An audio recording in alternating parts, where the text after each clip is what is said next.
half record of any team since the Pioneer League became an unaffiliated league, and that was the Missoula Paddleheads last year with 37 wins. They can match that mark today with a win over the Rocky Mountain Vibes, a team they have already taken 10 out of 11 from in the last 2 weeks. The Ballers being announced on their runouts to the field. They dressed in their Sunday bests, their cream uniforms and green hats, and now it's time for the singing of the national anthem. The performance of the Star Spangled Banner will be by Yesenia Martinez.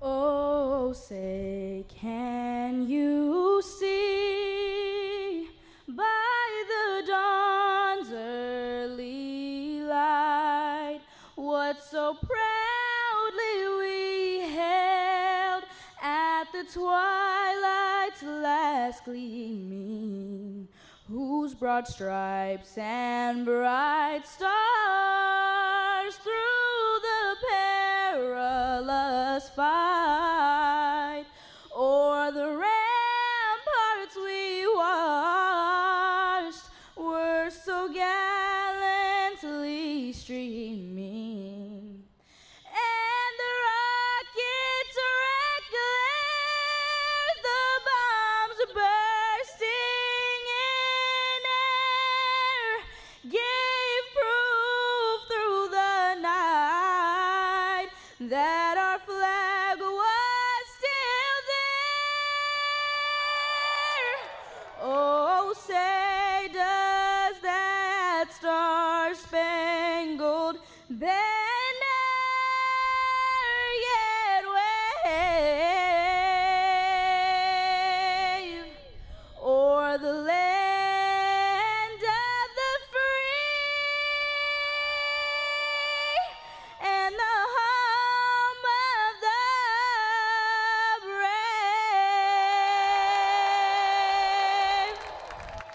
Always a favorite here at Raimondi Park. Thank you, Yesenia Martinez. The lineups.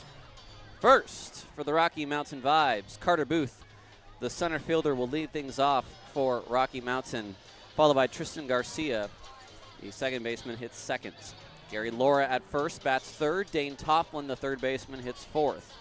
Sam Linscott down to fifth today. He'll be in right field. Garrett Kieber, the shortstop, he will hit sixth. And a bottom three of Austin Chenard, the DH, Stephen Wilmer in left field, and Alonzo Zuniga, the catcher.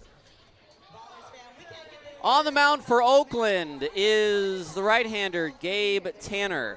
A 2-0 record in 5 games, 2 starts, a 3.45 ERA. 15 2/3 innings, 7 Ks to 6 walks, so he's allowed 18 hits. But he's done a really nice job, a couple spot starts for him. And fresh off the plane ride is Nevada Cullen, who settles in as we get started, who is touching a board that has nothing attached to it, trying to turn on his microphone as we get ready to go.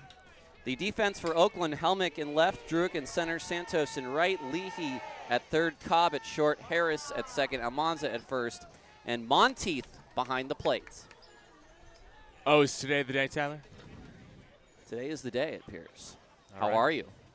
Hey, I'm excited to watch apparently Pat Monteith play all 8-9 positions. This is the time of the year to do it. This would be the time of the year to do it. However, with Lozano picking up the quad injury yesterday. I did actually watch that. That was sad. Monteith will be catching all 9. What time Pacific did you catch a flight today? Oh, 3? So since 3 a.m., Nevada has been on the move, and now he has come to Raimondi Park. Just in time. Carter Booth to lead things off. Tanner from the windup, and the first pitch of the ball game is a ball right at 1:05 p.m. Right on time today. Tanner from the windup, and pitch on its way. There's a strike at the bottom of the zone. Tanner last Sunday picked up the victory, allowing just 1 earned run in 5 innings, a walk, 3 strikeouts. He did hit a batter. That was a 8-4 victory for Oakland. Booth takes a fastball high and in, and it's 2-1. A two-man Booth today. It's good to be back with Nevada calling. The pitch is low, 3-1. I was about to say something about silver. Nevada's the silver state. I was trying. Yeah. It was in the head. I just couldn't quite think of it. It's a long homestand. Tanner to the plate. The 3-1 is swung on and fouled back, and we will go full. How was your 2-week assignment? It was great. As you may have heard on the broadcast, I was bitten by a crocodile at the Tallahassee airport. That's a different broadcast. That's the I don't know, the After Dark or the PBS. Yeah. I'm not sure. The next pitch is a slider off the plate. It's ball 4. I was trying to think. It was baseball for a different crowd. Yes. I do have to commend any and everyone who filled in. Casey Pratt, Brian Carmel, Ben Bearhook, all did a fantastic job on the mic. You know, it was just so nice to listen to some people with a broader scope on the game of baseball, really. Here is Tristan Garcia, moved all the way up to the 2 slot. First pitch to Garcia is low. I think for Les Lancaster today, a chance to move guys around. It's maybe some unfamiliar spots in the lineup and see what they have for a potential second half run. Yeah, the Vibes have some stuff they've got to figure out. This was a team that was one of the top 2 teams in the Pioneer League for much of the first half, and they've hit the skids here. Fastball high and away. So far, the receiving by Pat Monteith behind home plate has been pretty good. I very much think that Les Lancaster will test the arm, and I also would love to see him test the arm of Monteith to see what he's got. Booth creeping off of first. The next pitch is outside. It's 3-0. Well, if Tanner cannot locate, Booth may not go. Garcia is still way up there at 353 on the year. Pitch on its way. There's a strike at the bottom of the zone. Calling balls and strikes is Bill Shortridge, Jim Richens at first, Joe Shields at third. Same crew as yesterday, just switched around a little bit. Joe Shields staying in his same spot. The 3-1 is a swing and a miss. I know I've been away for a couple weeks, but the Gabe Tanner that started this at bat is not the Gabe Tanner that I've seen so far this season. Good to see him hitting the zone now, hoping to come all the way back. There goes the runner. It's swung on, grounded up the middle. Cobb already standing on second base. He steps on the bag, throws to first. It's a 6-3 double play. It did not matter. Usually you run to stay out of the double play, but because, like you said, Tyler, Cobb was right on second base when he fielded that ball. The Vibes, unfortunately, grounded into a 6-3 twin killing. That's just dumb luck for Rocky Mountain. And I said it did not matter, but you're actually correct. It actually particularly mattered because Cobb would not have been in that position but for the runner running. And now the pitch to Laura is a fastball on the outside for strike 1. Man, how about the home run he hit? Was it off of Gabe Tanner earlier in this series? Someone took Gabe deep in relief. This pitch is down low. That's a good question. It was. I just knew he hit a nuke to left field. Let's see. I think you might be right. It was Booth. It looks like. A 1-1 is a slider off the plate. Now, would I be correct in saying Laura homered in that game? One of 4 homers in the early going? You would be correct. Yep. That was a 6-5 win for Oakland. A first half championship as well. Out toward right. Easy for Santos, who comes in, makes the catch, and the inning is over. We're going to call it a 1-2-3, top of the first. No runs, no hits, no errors, no one left on base. And we head to the bottom of the first. No score on 860 AM The Answer.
Welcome back to Oakland Ballers Baseball here in the bottom of the first, no score.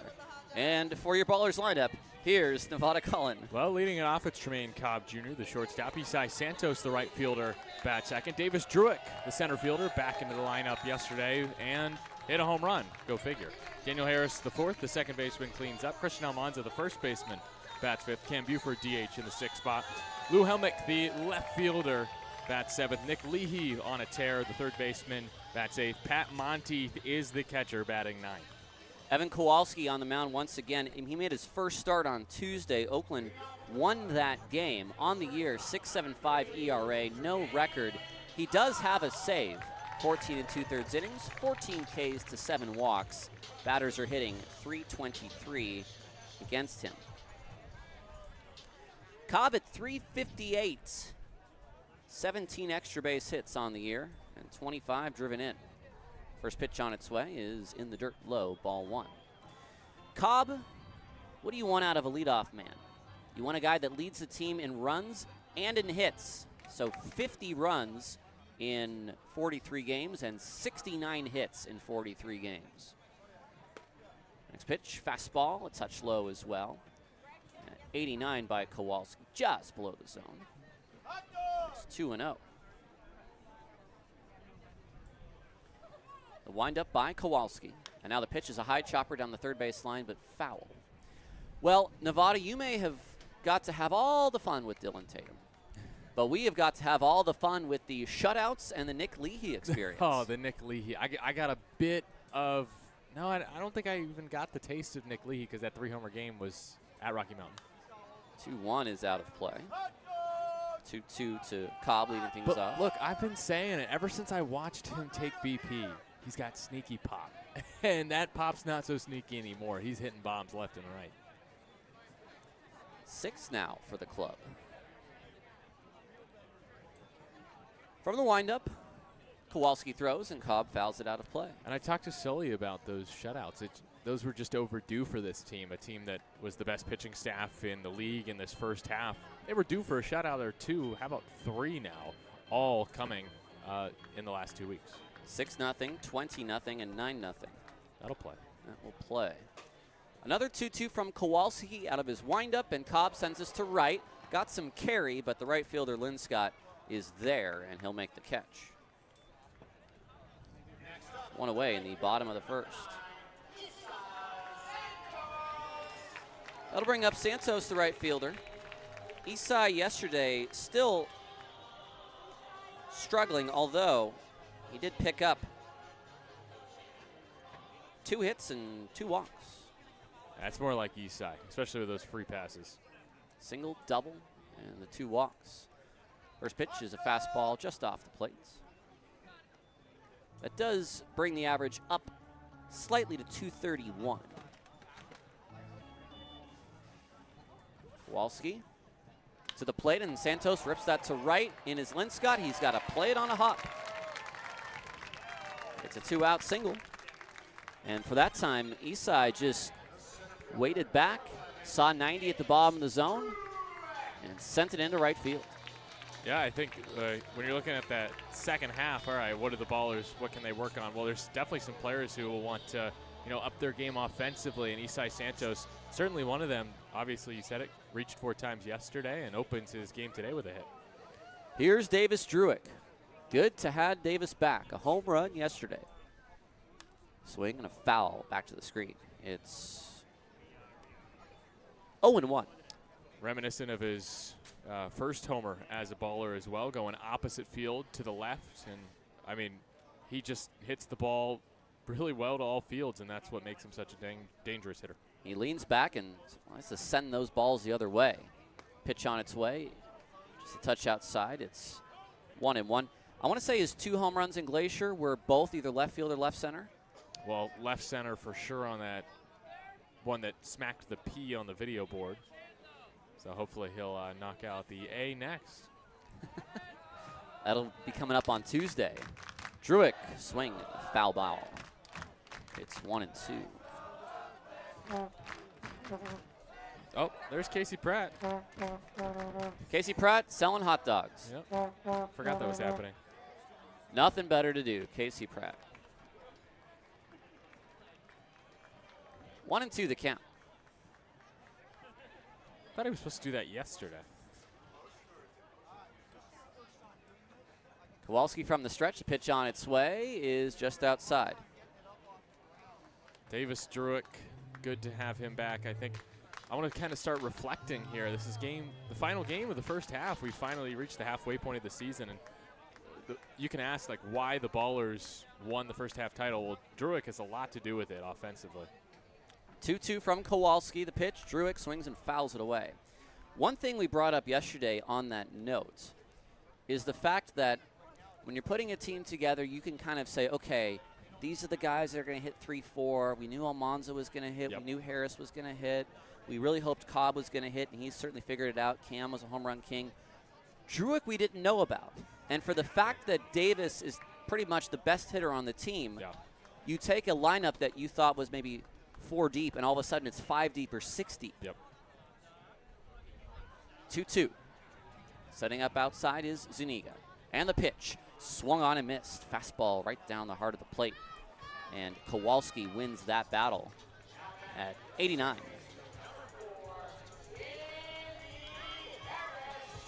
That'll bring up Harris. No score, man at first here in the first. Nice, bright, sunny zoo day at the ballpark.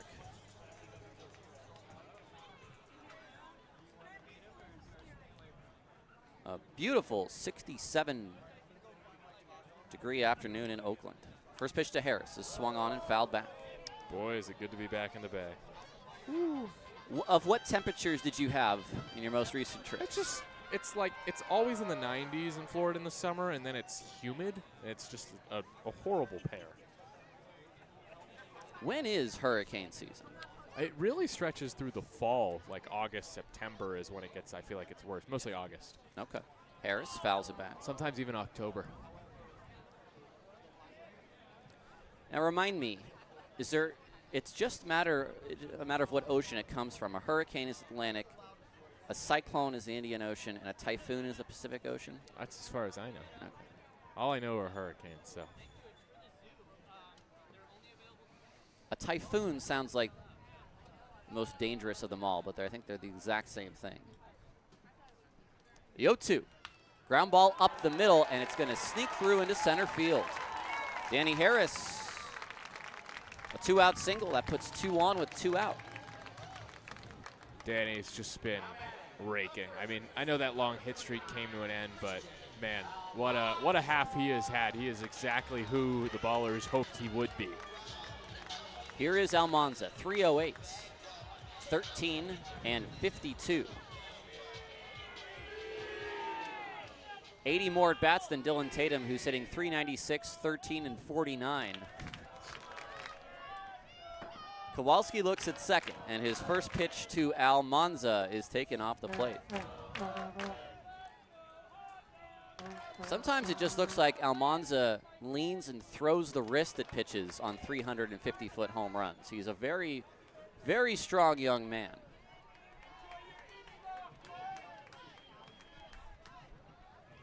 The pitch on its way, and Almanza sends one to center. It's in the park. It's shallow. It's Garcia backing up, and he has no play. It drops. Almanza to second.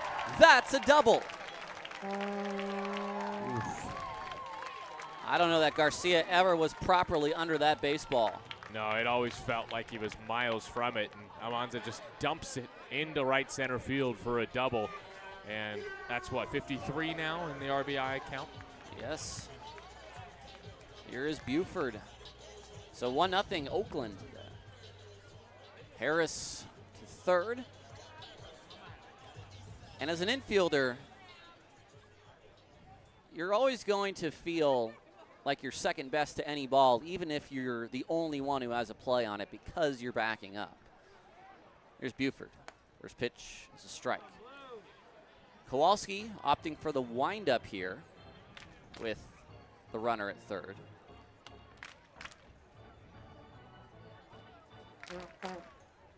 The 0-1. Pitch on its way. Buford looks at strike 2 at the knees. Cam at 322, 8 home runs, 42 driven in.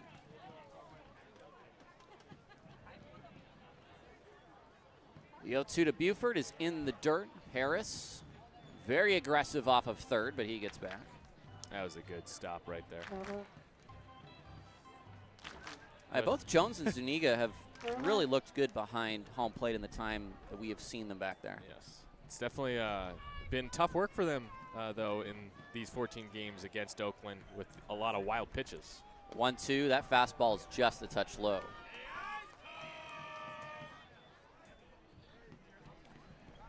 And we have a delivery. She said that she was going to get us one, and she did. Kathy has brought us a magic 8-ball. Sweet. Buford fouls us back. So now you're telling me we have one for home and one for the road? One for home, one for road. Unfortunately, I lost mine in the transit. I don't know if you knew this, but on the way back from Colorado Springs, mine got lost. And this one, which... Crocodile might have gotten that too. This looks like an original, to be quite honest with you. Swing and a miss by Buford. The inning is over. We'll take a break. We'll come back. The Ballers are on the board thanks to an Almanza RBI double. 2 strikeouts for Kowalski. Otherwise, 1-0 Oakland after 1 on 860 AM. The Answer.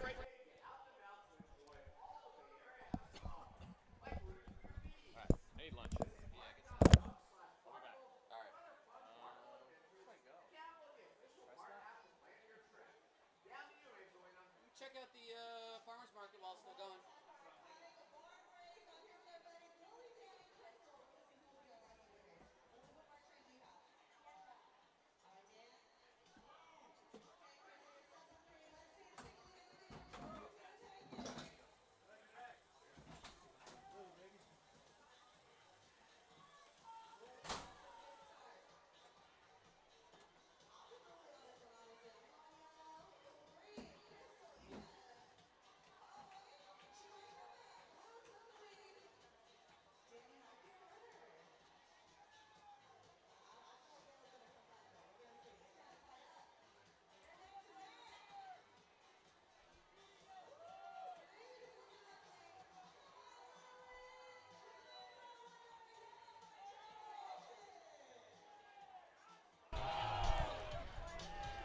Back inside Raimondi Park. Tyler Peterson with you. It's 1-0 Oakland after 1 on 860 AM. The Answer. Gabe Tanner to face Toffland, Linscott, and then Kieber. We won't see the Rocky Mountain vibes again until August. One more trip to Colorado Springs on the docket. It will come amidst a second half where there are no playoff implications for the Vibes, or for the Ballers.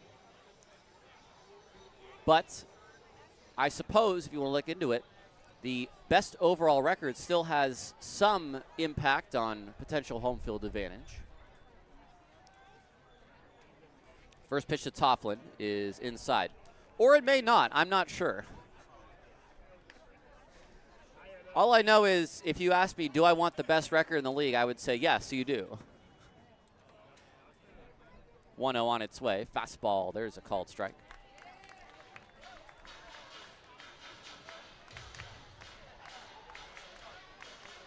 Whatever it is this year about Oakland, bringing in players like Gabe Tanner, the 1-1 is hit in the air into right field. This is a lazy fly ball over his Santos into the alley. He stops, and he makes the catch.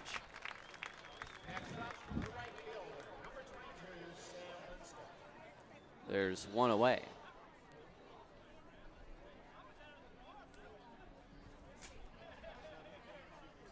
Here's Linscott.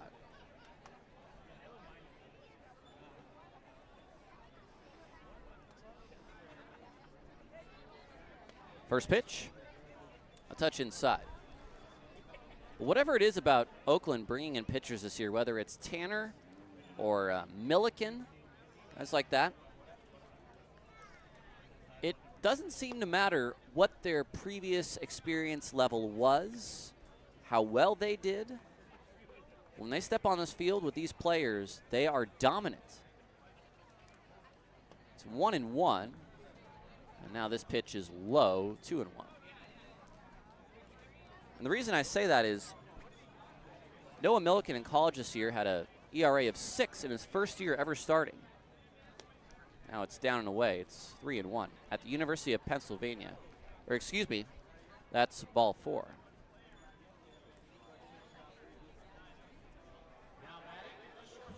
I'll bring up Garrett Kieber.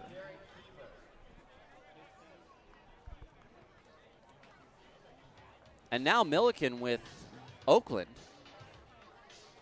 has a 2.33 ERA through 5 starts. With 26 strikeouts. Here's a ball hit to short. This could be 2. Flip to second for 1. The throw to first is well in time. And that's the inning. We move on very quickly. I can't even finish my point. I'm totally fine with it as we head to the bottom of the second. 1-0 Oakland.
Welcome back to the bottom of the second inning. It's Zoo Day here at Raimondi Park. If we can get the director of the zoo, Nick DeHasia, on again for a second year, I think that would be great. I don't know if he is available, but I will put in the request. A well-placed message to Ms. Laura Geist may get that done. Leading off for Oakland is Lou Helmick, followed by Nick Leahy, and then Pat Monteith, the catcher.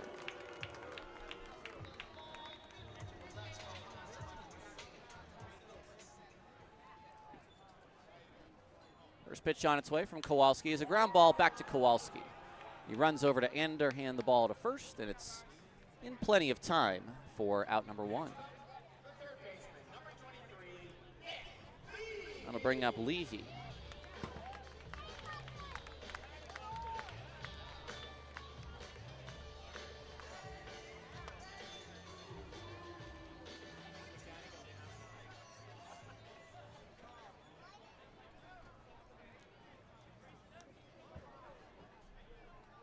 First pitch to Leahy is down low. Nick, as we've said, on a tear, and it extended into yesterday as well.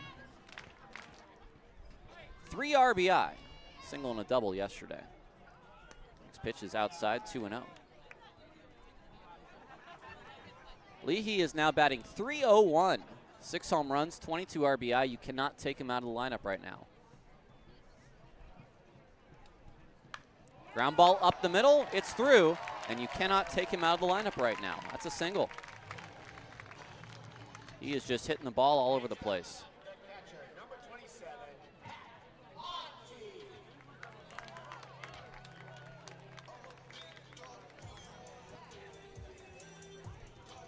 Here's Monteith.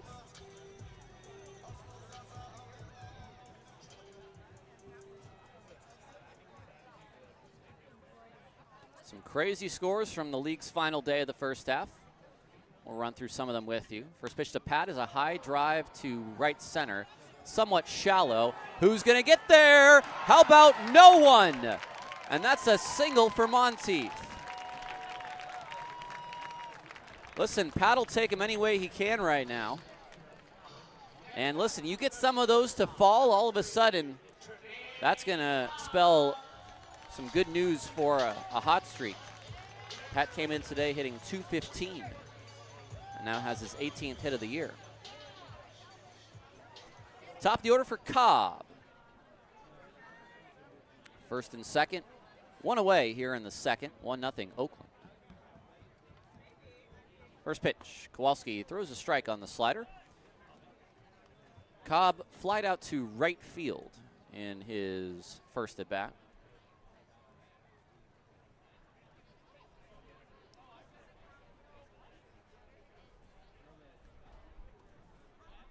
The 0-1. Cobb slaps that foul. It's 0-2.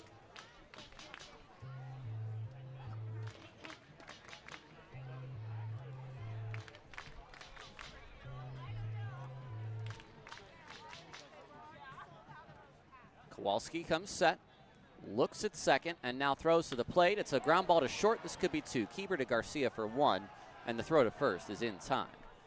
6-4-3, and that is the inning. Take a break. We'll come back. It's 1-0 Oakland on 860 AM. The Answer.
We move on already to the top of inning 3, a couple inning double plays in back-to-back half innings.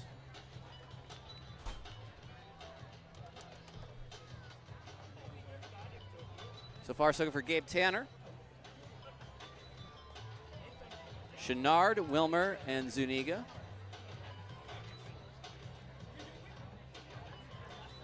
It's our celebrity third inning.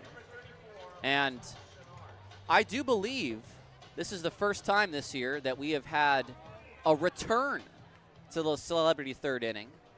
And it's our good friend, yes, thank you, Vince. It's our good friend from the Oakland Zoo, Nick DeHasia. Hey there, how are you? It's good to be here. Good to see you again. How are you, sir? Great day out here at the park. It is Zoo Day, and it's Gabe Tanner on the way to Austin Chenard. That's outside. It's now 1-1. We celebrate our partnership with the Oakland Zoo. And Nick, you were my guest last year as well. That's exactly right. We had Zoo Day last year. Let me adjust that slightly for you. There you go. There you go. So great to be out here again. Now I know there's been some more fun little tie-ins with the zoo this year. There was a little film shot about some elephants earlier in the year, and now we have our own little animal sanctuary here at the ballpark. Well, you know, you rescued yes. You rescued one of our elephants, so thank you for doing that. I'd love to know, since we last saw you, what has been going on at the zoo in 2025, and maybe some what are the fun new things that families can expect when they come out to the zoo this year. You know, it's always a great time to come out to the zoo. You know, springtime brings babies at the zoo. Oh, so, very you good. know, think about meerkats, meerkat pups, you know, just other animals. 2-2 is swung on a miss. Chenard strikes out. The ball gets away from Pat, but he throws to first to complete the strikeout. Now, meerkats are already small and sort of cute as they are. Meerkat pups, I imagine you're talking about something in the order of maybe not more than 3-4 inches? Yeah, it's a pretty small, and you know what? I wonder between a possum and a meerkat, you know? How would that go down? I'm not sure. Here is Stephen Wilmer.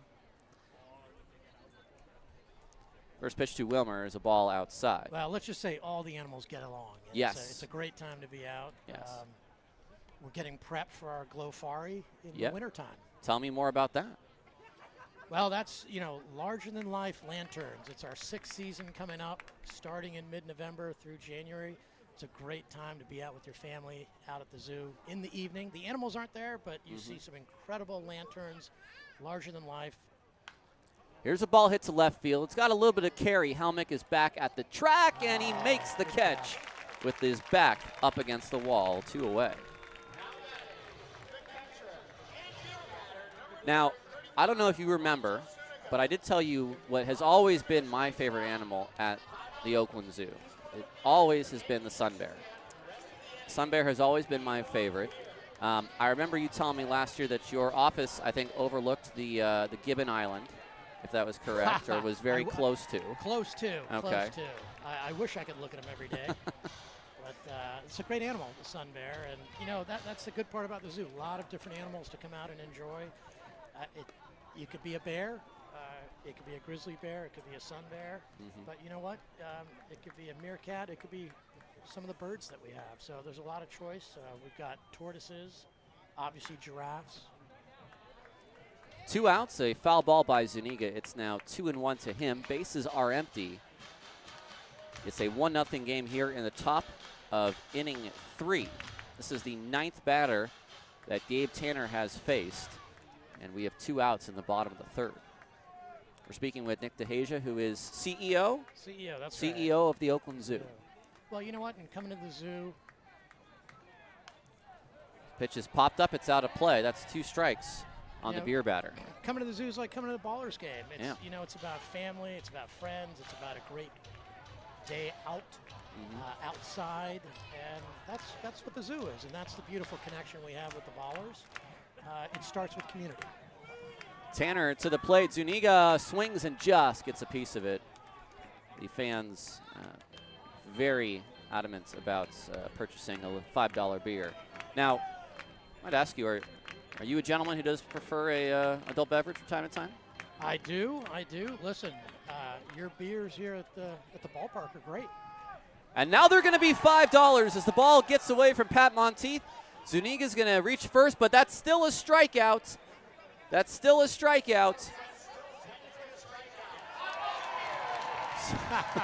So even though Zuniga reaches on the strikeout wild pitch, that is still a strikeout. Well, listen, now you can get your hazy IPA. You can get. I can't because I'm a working man today, but go. sir, you can certainly. And all the fans can get out there. So. I know this year you also have a certain member of your family who has been at the ballpark quite a bit this year as well, in a very close capacity as well. My son, fortunate to be interning here with the Ballers this summer, having a great time being a photographer and a social media intern. So he's loving it as well. If you've seen any of our videos on social media of the guys maybe dogpiling or having big celebrations after the game and somebody moving around with the camera on the field, that more than not is Tobin, who is our intern. I'm also right now very jealous of Tobin because he is in one of my favorite cities of the world. As a ball is hit the center field, Booth will single to center field in front of Druick. So this rally continues. Hopefully the staff here are working him hard. That's Yes. what he needs. Yes. No, Tobin has been good. He's I know he's never shot baseball before, so he had to figure out how to swim a little bit in these waters, but I think now he's got down the cadence and, of course, helping out with other filming around. He's been a big help, and I know he's still studying at NYU. That's right. Okay. He's at the Tisch School for the Arts studying photography and media. Fantastic. So, he's got great mentors here, and what I would say, just the entire Ballers team, top to bottom, are just fantastic people, good people, and again, that's what Oakland needs for businesses like this to bring the community together. I can't say that enough. 2 on, 2 out. And a ground ball's hit up the middle. Harris will take it by himself and step on the bag for the final out. Can you stick around for the bottom of the inning? Absolutely, would love to. All right, well, we'll be back with the CEO of the Oakland Zoo, Nick DeHasia, after this break, it's still 1-0 Oakland on 860 AM The Answer.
Welcome back to Ballers Baseball here on 860 AM The Answer. It's the bottom of the third. It's still 1-0 Oakland. Gabe Tanner has just allowed 1 hit to Rocky Mountain through the first 3 innings. Santos, Druick, and Harris to face Evan Kowalski here in the third. And it's still our celebrity third inning, and we're on with the Oakland Zoo CEO, Nick DeHasia. It's our second annual Oakland Zoo Day. We just had our Oakland Zoo trivia.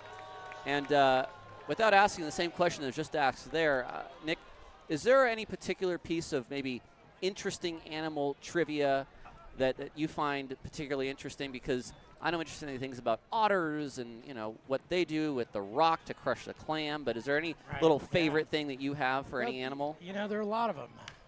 Santos, a high fly ball to left field. This is pretty deep, and that one is gone. Great hit.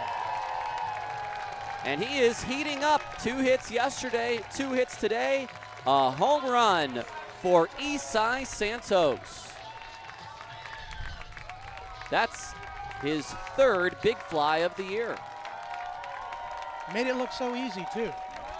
I bet you he's been to the Oakland Zoo a few times. He's from Berkeley. And he is. Yeah, went to Laney College and Holy Names. That'll bring up Druitt. So a giraffe tongue. A giraffe tongue, okay. Giraffe tongue. If you know, most people don't get close to a giraffe. But Sure. if you get up close, how long is a giraffe tongue? Ooh. Now, see, I think this is something where maybe the tongue is retracted farther deep in the throat than I might think. Yeah, you could be right. Okay. We're going to start, let's just say a foot. Close, Okay. about a 1.5 feet. 1.5 feet. That's a long tongue. That is a long, there's a foot, there's a 1.5 feet, yeah. Druitt takes one low. It's 1-1 to Druitt. 2-0 Oakland. And listen, when you come to the zoo, when all these fans come on out, you're going to see our docents who are out there, our educators. You know, go up and talk to them. Listen to what they have to say. They can give you a lot of facts, and it's a great way to learn. 1-1 on its way. Druitt fouls it away. Now, for folks who want to find you online, the website is www.oaklandzoo.org. And your socials? Oh boy, too many of them. Okay. Go to the website. Go to the website. Go to the website. Do you have any special events coming up for the summer? You know, right now we're just in the middle of our zoo camp. Okay. So kids, over 1,000 kids are coming into camp. It's probably sold out, unfortunately. But pay attention because we got winter camp coming, Thanksgiving camp coming up as well. And 1-2 on its way to Druitt, and he takes just a little bit outside. It's now 2-2. We're speaking with Nick DeHasia, the CEO of the Oakland Zoo, here in our celebrity third inning. No outs in the bottom of the third, 2-0 Oakland. And the 2-2 to Druitt is going to bounce in the dirt, 3-2. Well, you know, it's been 103 years now. Wow. The Oakland Zoo has been 103 around. years. Ballers, is this year 2? This is year 2, Year yes. 2. So got 101 to go. Yes. And when we're going to be 102, you'll be 204 or something close to that. Close enough.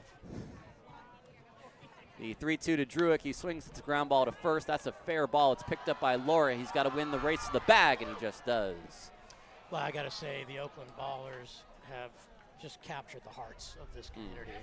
You know, the zoo's been around a long time, but it's incredible what you all have done in the last 2 years being on the field and just seeing people out here on a beautiful day coming out to support.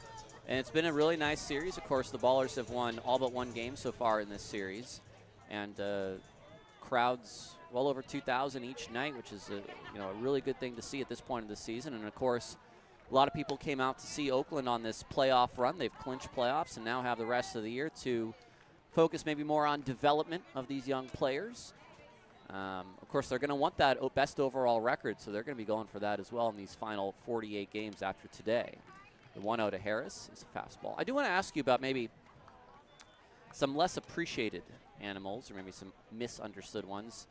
I don't know the name for it, but I know you have an enclosure where you do keep insects and reptiles. Is that a heptavarium? That's right. We've got, you've got a mix in there of invertebrates, and spiders, and hissing cockroaches. And, What's the best demo for those? Is it younger folks?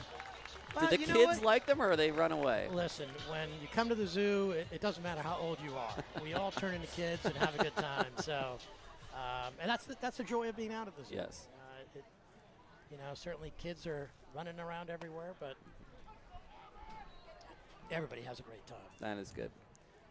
Now, when I was there years and years ago as a kid, I think you had the merry-go-round with the pink popcorn and the Tiger roller coaster. Is that all still there? Well, listen, the pink popcorn is gone. Well, here's a high, deep ball down the left field line. Fair or foul? Almanza has just hit it out.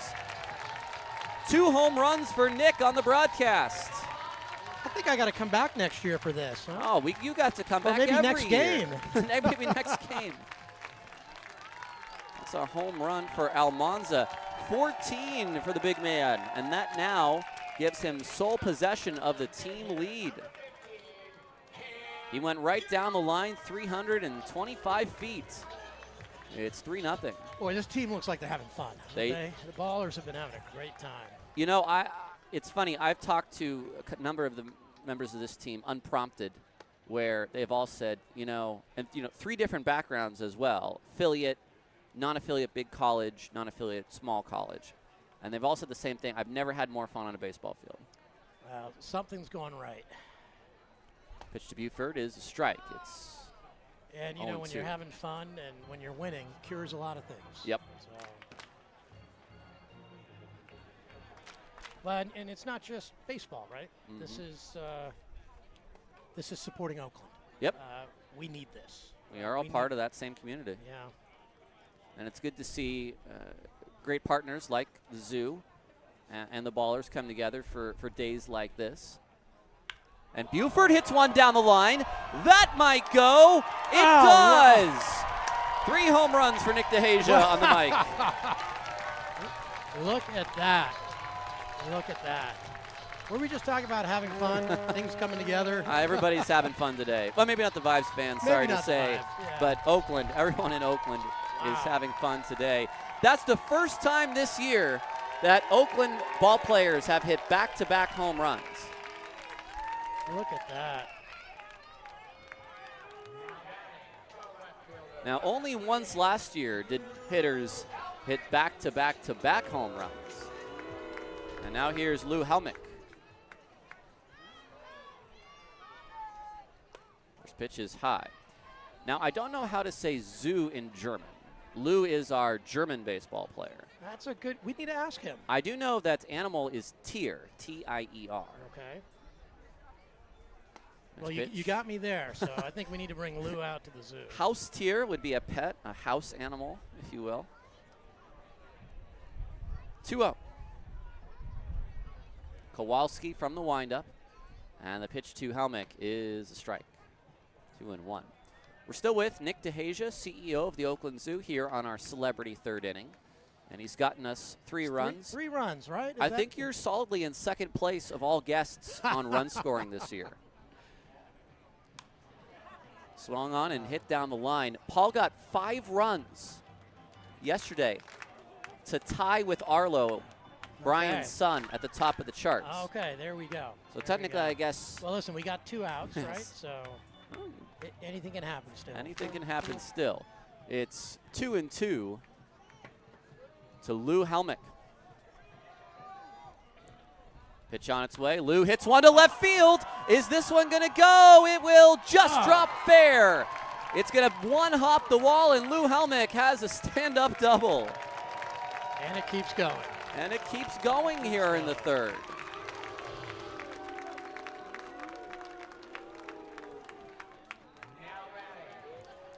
You know, Tyler, I can't say enough about this leadership, this team here at the Ballers. Ryan and Paul and Laura and Mark and yourself and too many other people I can't name who have just done something incredible for the city. And so happy to be partnering with the Ballers. Such a natural zoo Ballers partnership. Oh, absolutely. And it's been a ton of fun, of course. And like I said, we now have some elephants here at the stadium as well. I think our total is 5 now? 5 elephants? You could be right. Okay. I know there's still many more out there. There are more. You know, people can still drop them off, right? Yep. They're rather heavy elephants, but that is to be expected. 0-1 to Nick Leahy.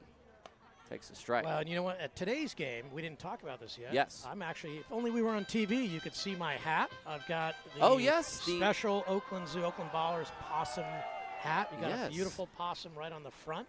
Very anthropomorphic, I must say. Oh, that's okay. That's okay. You know, Scrappy's doing Leahy! A high drive to left field, and the home run inning continues. It's on the roof of the bullpen across the street. Wow. 4 home runs in the third. Wow. And that was a 392-foot blast. There's your 5 runs. Now this is just unbelievable. A little eagle sound effect as well. You know, maybe I need to come back when you're in the playoffs. Maybe listen. we'll you could sit right here. To heck with Nevada, my assistant. If you're I'll tell you what, Nick. You want to talk about center cut where that ball was? That was right down the middle of the plate at 79. That was a hanger. And for Nick Leahy, that is home run number 7. Wow. We are on a roll here. And now Pat Monteith. He wants to join the party, I am sure. Takes a fastball outside for ball 1. 6-0 Oakland. Here in the third, 4 home runs. Santos, Almanza, Buford, and Leahy. Next pitch outside as well to Endo. I do want to ask Tobin, who is your son, who is the intern here at Oakland. I'm sure as the son of a zookeeper, I might call you, the CEO of the zoo, that maybe he got to spend quite a bit of time maybe in the sort of back end of the zoo where most of the animal keeping has been. I want to know, what did he have a particular animal he enjoyed very much growing up at the zoo? You know, I think I had to drag him there, you know, because that was Dad going to work. So, you know, obviously as a little kid, you know, before I joined the zoo 19 years ago, I brought my kids to the zoo, just like any other parent. Here's Tremaine Cobb. Well, he's seen my office. I'm not sure that's as fun. But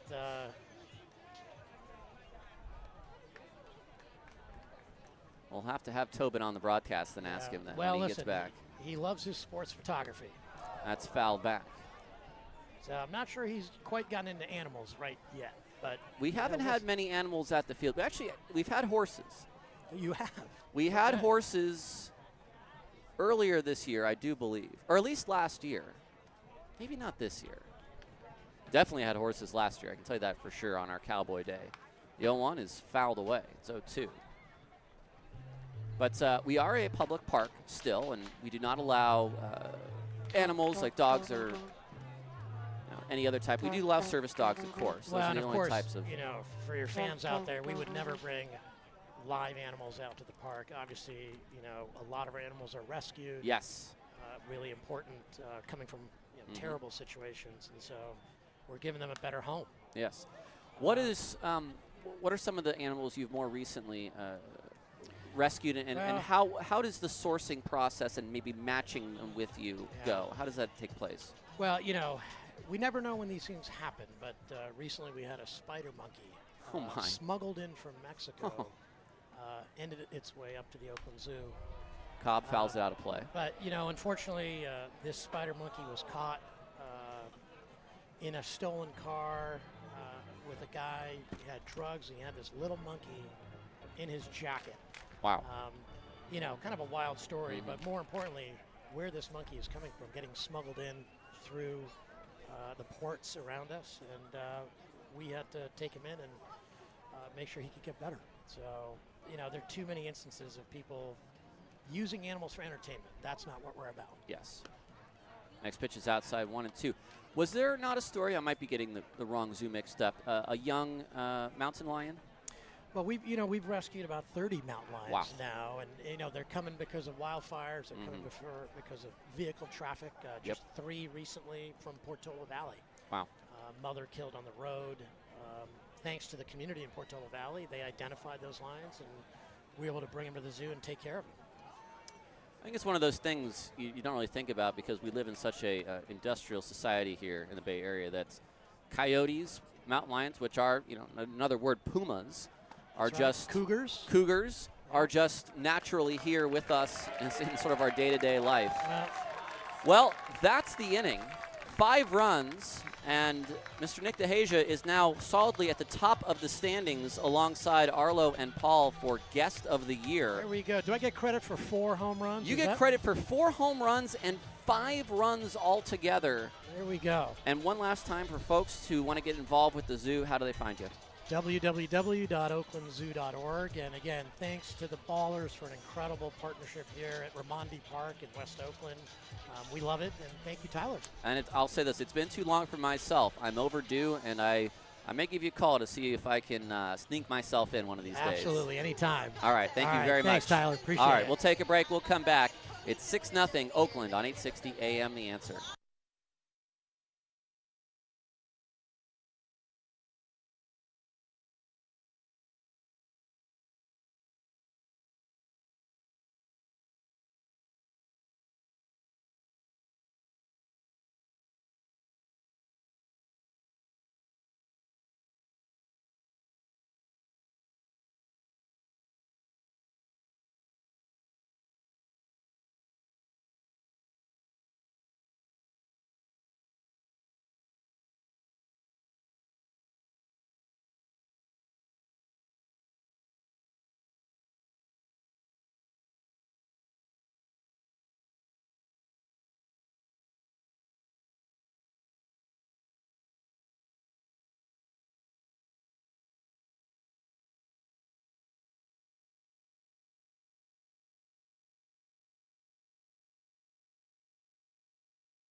Four nothing or 6-0. The Oakland Ballers lead the Rocky Mountain Vibes. Nick DeHasia, the CEO of the zoo. Whilst on the mic, the Ballers scored 5 times. Now Gary Laura fouls the first pitch back. It's 0-1. I want to thank Nick for coming on and spend some time with me. Tanner to the plates, and it's swung on and fouled back by Gonzalez again. It's 0-2. Well, Tanner has had some time to sit and think and maybe read a whole chapter of War and Peace if he so decided, because that was a long bottom of the third. Maybe some Jane Eyre if that's more his speed. It's an 0-2. It swung on, it's hit down the line. Chasing after it is Santos. He better pull up because the fence is coming quickly. It's out of play. The home runs were Santos, a solo shot, Almanza, a solo shot, Buford, a solo shot, and Leahy, a 2-run home run, the most prodigious of the 4 blasts. 0-2. Laura will swing and foul it away.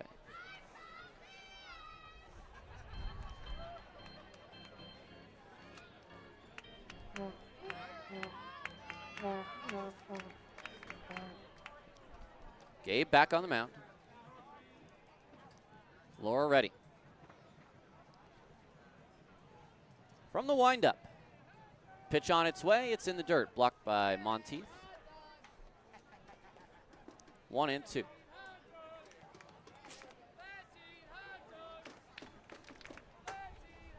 Once again, I like to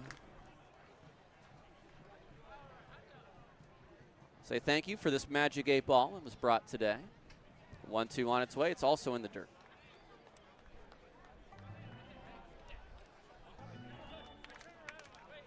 Which replaces the one I lost in transit back home. Gary Laura and a 2-2 count. Tanner looking maybe for a strikeout to start the 4th. Pitch on its way. It's swung on and popped up on the infield. Almanza or Harris. It's going to be Danny who will squeeze it for the first out. Well, Tyler, a lot has happened since I went to lunch. I got some delicious pizza from the Prescott Market. And the Ballers hit 4 homers and scored 5 runs. Including Dylan Tatum Jr. That's right, Nick Leahy. I do have a fun story and all that. Please. Oh, and don't also tell you it. talked about the Sun Panda. Wait, say it again. Said, and also you talked about the Sun Bear. Sun Bear. Sun Bear. You have to see the Sun Bear. First pitch is high. Sun Bear, I believe, is native of the Southeast Asian islands, and it sort of has a sort of sloth quality to it, sort of a hooked claws and sort of elongated body, the Sun Bear. Nope. First pitch by Tofflin is fouled back. I remember you informing me about the Sun Bear last Zoo Day last year. I like the little V-neck Yes, that it has. Fashionable. that's the sun part of the bear. Yep. That's inside. The Red Wolf also is always a favorite of mine because it is a big sucker. Oh, wow. Yeah. That would tear me apart. The next pitch is a ground ball through the left side and into left field. Only the second hit allowed by Gabe Tanner. Both of them singles. Here's Sam Linscott. Linscott walked in the second. So, fun story. 'Kay. I'm walking back from pizza. Is it pizza? Is there something about Violet in the name? Pizzeria Violetta. Violetta. There we go. I wanted to call it Napoletana, but that's not right. It is Napoleon pizza style. Popped up into left field. Is anybody there? It is going to fall into no man's land. A Texas leaguer for Linscott. So anyway, I'm walking back from lunch, heading back to Ramondi. All of a sudden, I hear a loud thud. Sounds like baseball hitting car. And sure enough, that was right as Isai Santos hit his home run. Some fans scrambled for it, and I got a picture of the recipient of the ball, Laura, a Baller fan, walking by, ended up with a baseball. So With some big old Coke bottles as well. yeah, so good. I was happy for Laura. She asked if I wanted the ball, if I needed it back. I said no. You can keep it. Hey, you might try to get it signed after today's game. Yeah. Kieber at the dish. 2 on, 1 out here in the top of inning 4. First pitch is foul. Second pitch, I should say, is fouled away. Actually, pretty impressed by our substitute broadcasters and their pronunciation of player names, Yes. with the exception of Garrett Kieber. They had some trouble with Garrett a little bit. And why are 2 players wearing 23? I must have missed that. Yes. 0-2 on its way. The slider is in the dirt. Gets away from Monteith. That's going to be a wild pitch. So runners will move up to second and third. It is a different feeling than the games you would have called, knowing the Ballers are already in the playoffs. There is just it's a feeling I have not experienced before because all of the playoff teams I have been with were second half playoff teams. Sure. Which has happened 3 previous times. This will be the 4th time in 5 years I go to the playoffs, which is pretty good. Almost like he's an assistant GM or something. Towards second, Harris will play it on 1 hop. This will get a run home, but he throws to first for the out. So Kieber, a RBI ground out. That will score Toughlin. But to your point, yeah, it's a weird feeling. Ballers can go 0-48 in the second half, and they'll still be a playoff team. Not only that, they'll have home field advantage for the playoffs. But the reality is, look what happened. As soon as the Ballers made the playoffs, how good they've been since then, playing so loose. Towards center field. This one might also drop. It does. And Druick will pick this up. An RBI single by Austin Chenard. And it is a 6-2 ball game as Lynn Scott scores.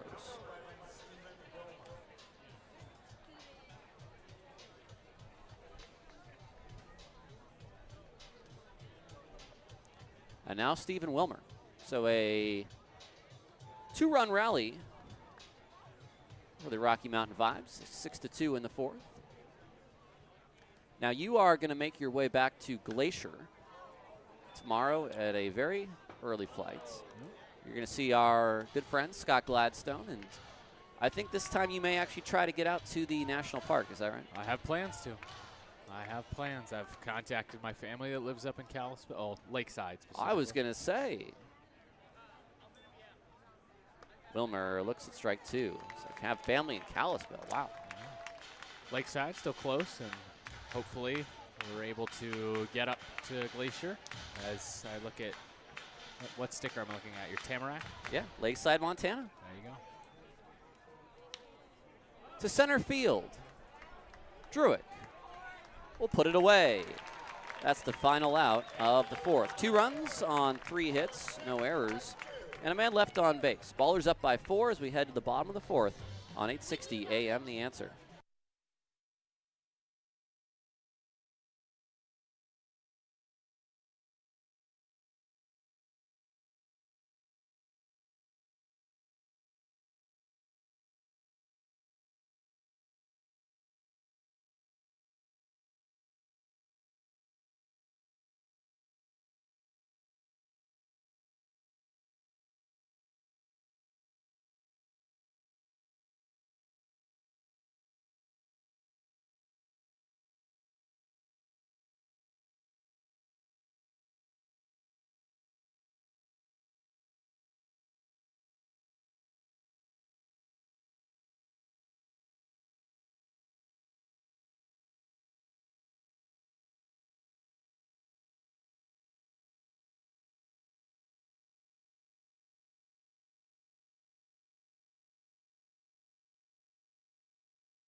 Welcome back to Ballers Baseball here on 860 AM The Answer. It's the bottom of the 4th. A new pitcher on for the Rocky Mountain Vibes. It's lefty Gabe White, who yesterday was a little wild. He walked 4 batters in the 8th, allowed 2 runs, and gave up an RBI double to Dylan Tatum.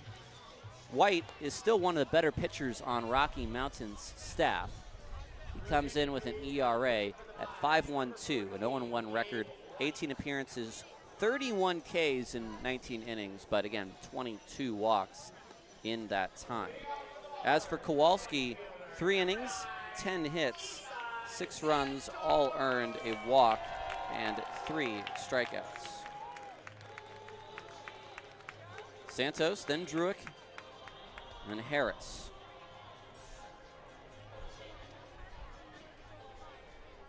(6-2). Oakland leading. First pitch on its way is a strike at the bottom of the zone. Now Nevada had You seen the last 3 nights of games for the Yuba Sutter High Wheelers by any chance?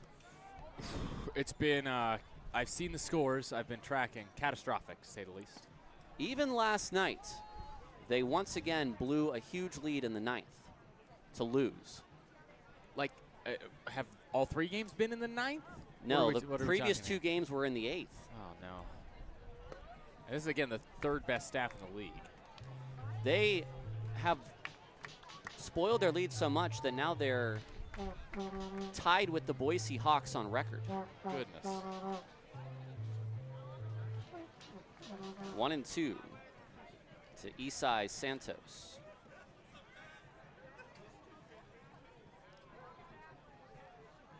White lifts the leg. His pitch is a breaking ball down and away.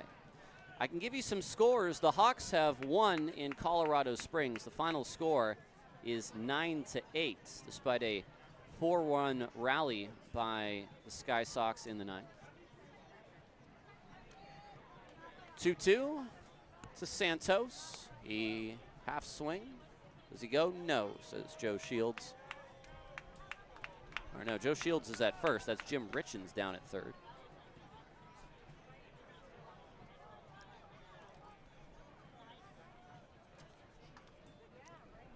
Three-two is swung on, hit to center field. Booth has got a beat on it, and he's going to drift and make the catch for the first out of the 4th. I like the swing from Isai right there. Just pitch high and in on the hands. That's a good pitch from White. And you look back-to-back days with a multi-hit game, and of course that's going to bode well for Santos, going up to the mountains here next week. Just 2 more flights for Oakland all year, 1 in July and 1 in August. Trip to Colorado Springs and a trip to Rocky Mountain. Here's a ground ball to second, and Garcia will throw to first for the second out. Otherwise, 2 series against the YOLO High Wheelers, Yeah, or the Yuba Sutter High Wheelers. it's gonna be fun. It's gonna be fun. Ballers don't have anything to play for in those games except for the fact that they want to keep Yuba Sutter out of the playoffs. Oh, yes. After what happened last year. Yes, that is definitely true. So really, those are the most important games for the Ballers in the second half. Here's Harris, who swings and misses. Yes, the trips are Glacier, Yuba, Rocky Mountain, Yuba. And the homestands are Colorado Springs, Yuba, Boise, and Great Falls. Swing and miss, 0-2 to Harris. I don't know, for whatever reason, I thought the Ballers' trip to Boise was the only time they were playing the Hawks. Yes, I also was a little bit surprised to see the Hawks on the schedule. I don't know why. Well, I'll tell you a funny story maybe after the inning. The 0-2. Ground ball. High chopper. Garcia is back behind second. His throw to first is not in time. It pulled the first baseman off the bag. Boy, I think the throw still might have even just beat him. Oh, I've got to say, that ball was really far behind second base. I think Harris nearly beat that out. I think I've got to go single. Oh, that's what Booney was thinking. Yeah. Yeah. That was one of those high choppers, those Baltimore chops in front of the plate. Yeah, that was. The second baseman was standing on the grass, and for me, yeah, I feel like that's got to be a base hit. The first pitch to Almanza. Monkey see, monkey do. It's Zoo Day. So my story from Boise is Colton Horner is batting against Oakland in that Sunday game in Boise. Yes. And he hit a home run. And I said something that was very incorrect. Down the line, but foul. I said Colton Horner in his last at bat against Oakland this season goes yard. Not even thinking that there's another series, because at the time I didn't think there was another series. Unfortunately, Horner hurt in yesterday's ballgame for Boise. So probably maybe back on the IL. Hopefully that's nothing season-ending. Obviously, he had a season-ending injury last year with the Ballers. The broken hand last year for Colt, who still stuck around as a bullpen coach. And Cole's no longer the only former baller on that squad. Drew Woodcocks. That's right. Drew Now a Woodcocks, Boise who Hawk. has been hitting home runs Yeah. for the Boise Hawks. Yeah, that's what he does. He hits about 220 and he hits 5 bombs. The 1-2 to Almanza. A ground ball slowly hit Laura. Is going to field the ball and go to the bag himself. And that is the end of the 4th inning. We'll take a break and come back for the 5th. It's 6-2 on 860 AM The Answer.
Welcome back to Ballers Baseball here on 860 AM The Answer. It's now time for the question on The Answer.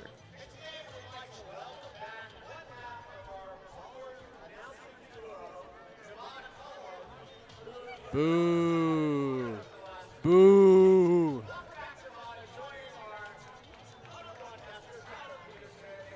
Boo. I'm booing Mark Kahn right now, who's giving me a welcome back to the booth. Oh, so cheesy, Mark.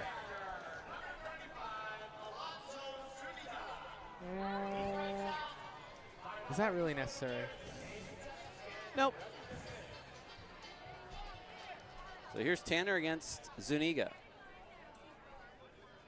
Ground ball foul. 6-2, Ballers lead. 1 strike on Zuniga already. Ooh. I will say, I do have another fun story from pregame. I got to finally take the Ballers shuttle from the West Oakland BART stop. Yes, our good friends at Douglas Parking. B was my driver today. She's fantastic. Zuniga swings and misses over a slider. I found out that B and I joined the Ballers about the same time last year in June. Pretty cool. I got to meet some Ballers fans on the shuttle as well. Eddie, and then Jen, and then 2 others. Pitch to Zuniga is a half swing foul. I told Mark that this may be a decent pick. We needed somebody who would swing at some sliders. We already got 1 strikeout today. Yeah, it was a drop third though. Doesn't even feel. Does it right. feel deserved? No, I like it's it saves the embarrassment for the beer batter. Popped up, and this will not get the beer batter done. Is anyone going to make the catch? Druick will.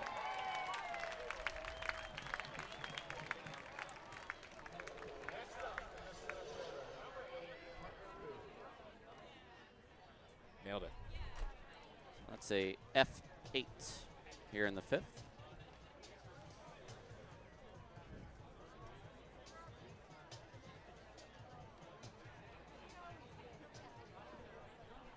One away, bases are empty. Booth swings and misses. So Tyler, you're gonna ask the question on the answer? I was going to ask the question, but I'm both scoring using my scorebook and now doing the pitch clock. We'll wait for Booney. So we got to wait for Booney to come back. Carter Booth fouls it back. It's 0-2. Something tells me it's gonna be a bottom of the 5th type thing. It might be at this rate, but that's okay. That's okay. It just means Gabe Tanner can keep cruising. He's just been so. I mean, talk about another revelation for the Ballers. Like, he's given Oakland exactly what they needed from him and way more. 0-2. Pitch on its way is a fastball high.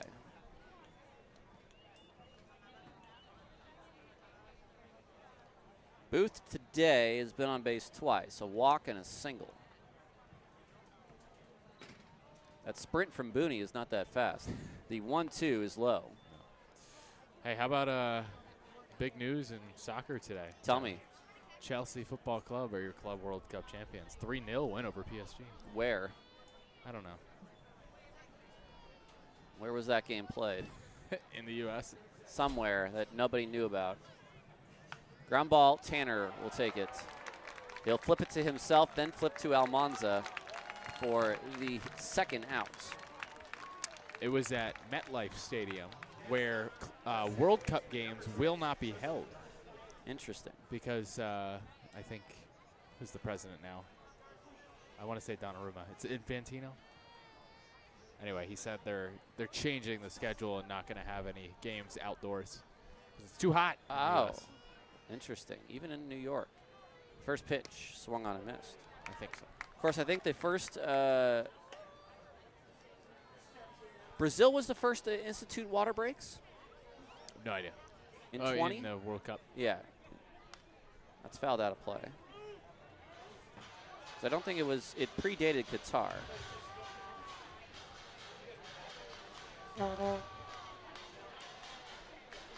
It's zoo day. What is your favorite animal at the zoo? That's the question on the answer. Got it just in time. It's a center, and Garcia has a base hit with 2 outs. Are we asking what's my favorite animal that I've seen at a zoo, or what's my favorite animal that could be at a zoo? What's your favorite animal? Because I'm thinking at the zoo. I'm thinking this way, like a rhinoceros would be really cool to see. I don't think I've ever seen a rhinoceros at a zoo.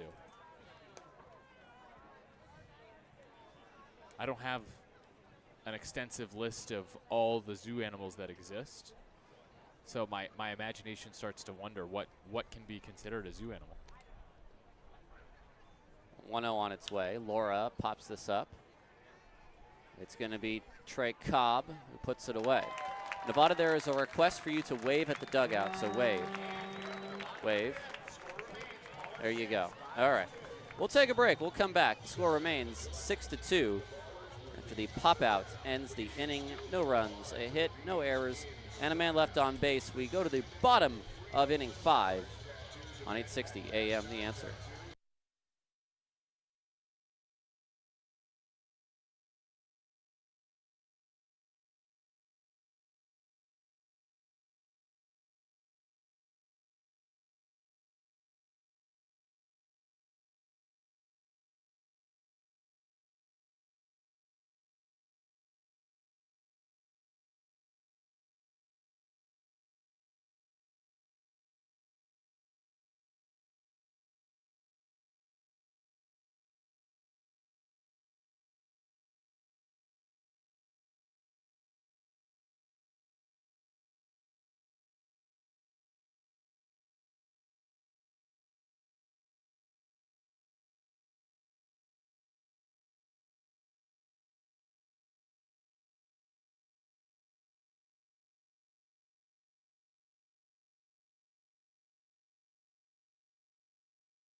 Welcome back to Ballers Baseball on 860 AM The Answer. This is the top of the 6th inning. It's going to be Tofflin, Linscott, and Kieber this is the bottom of the 5th inning. This is Buford, Helmick, and Leahy against Gabe White. Our question on the answer segments today is Oakland Zoo theme. Tell me your favorite zoo animal. I would, however, like to answer a couple questions that have already been posed in the chat. Any injury update on Tilo from Jamal? Yes, we do have an update. He is most likely going to be good to play by middle of next week. Why was Yuba allowed to have Jerome Williams come in and pitch last night? Now, that's a more interesting question. There is something known as a marketing player, a marketing exemption in the Pioneer League, which has nothing to do with the franchise player tag, which is what Dondre Hubbard was under. It's different from Dondre Hubbard's franchise tag. Next pitch is off of the glove of Zuniga. It's 1-1 to Buford. What happens is say we wanted to have Chris Davis or Jack Cust or Trevor May, or, you know, just name any player you want. Or if we wanted to have two shorts, or we wanted to have Brad Pitt play a game. You can use a marketing exemption, which gives you the ability to add a player for 2 games for the purposes of marketing. So basically to sell tickets. If you wanted to have, I don't know, make it up. You could have anyone. But someone, if you wanted to have E40, Scrappy, just anyone, if you wanted to have someone come out and play as a marketing player, you can do that. So if Jerome Williams really did get on the mound yesterday, number one, that's nuts. But maybe after they're already out of the playoffs, they could do something like that. But they're allowed to do that for 2 games if they so choose. It's outside for ball 4, and Buford walks. First walk issued today by White. Yes, if Yoenis Cespedes wanted to come and play 2 games, we could have him play.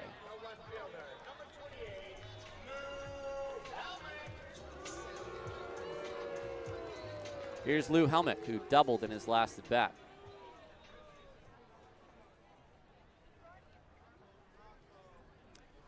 We actually did get as Lou is batting and fouls it away. Zoo is translated as Der Zoo, or Der Tierpark, or Der Tiergarten, which Tierpark makes sense. Again, Tier is animal. And Haustier is pet. And Tierpreparator. Any guesses, Ben or Mark? Pitch is high. A taxidermist.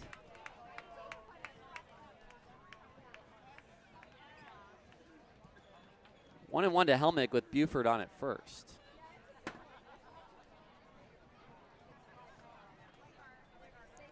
Pitch to Helmick. The big breaking ball is a strike.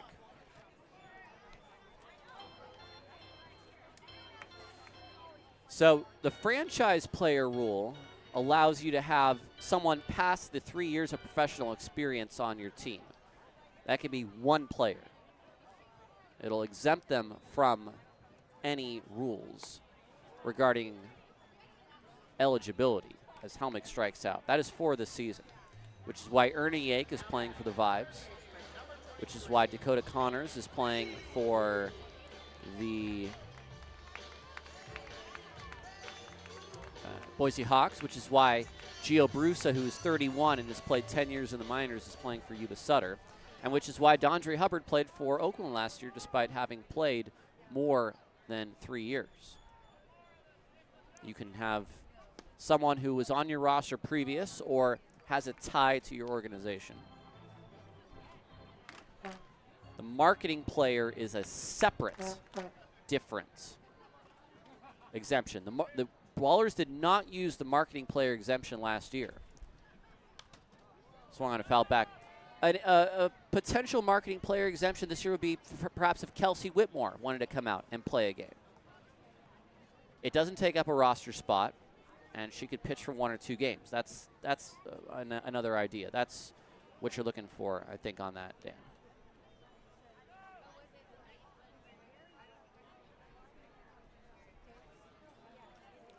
Next pitch, there goes the runner, and Buford is out. Nice throw from Zuniga on a hop, and there's 2 away. Caught stealing, goes 2-4.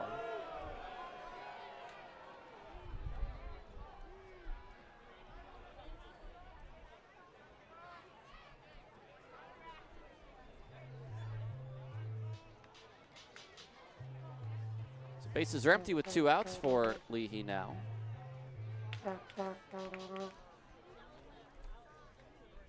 Pitch is high and outside.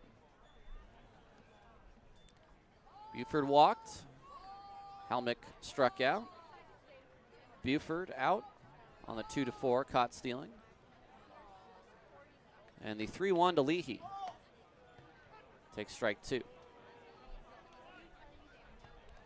Full count. Base is empty, 2 away.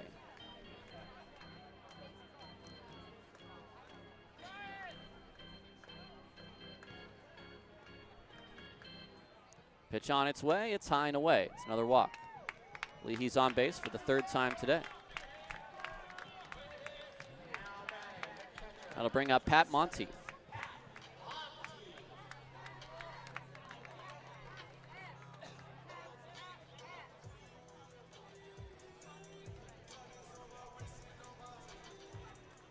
(6-2) Oakland leads here in the bottom of the 5th. All right, let's get to those Zoo questions. Jenny Drummond?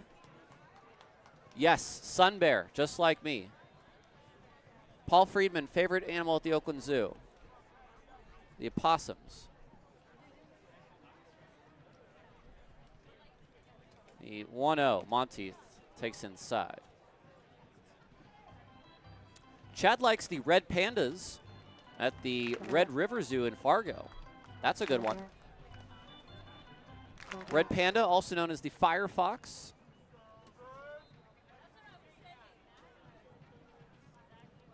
(2-0). Monteith to left field off the end of the at-bat, and Wilmer will make the catch. The inning is over. No runs, no hits, no errors, a man left on base. At the end of 5, we have a 6-2 game on 860 AM. The Answer. Oakland leads.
It's the 6th inning, and we have a new pitcher for Oakland. It's number 22, Sean Kelby, the left-hander. He is the newest baller. Kelby so far with Oakland. In 3 games has an ERA of 6. He's allowed 4 runs in 6 innings. He struck out 8 and walked 2. It's a 6-2 game in the 6th, and for Gabe Tanner, a job well done, which should put him in line for the victory today.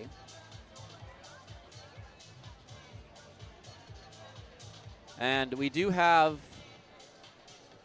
is this a permanent switch as catcher? Yes. Dylan Tatum is now going to take on the catching duties. Tanner, 5 innings, 5 hits, 2 runs. Both were earned, 2 walks, and 2 strikeouts. So Tatum will also take over for catching.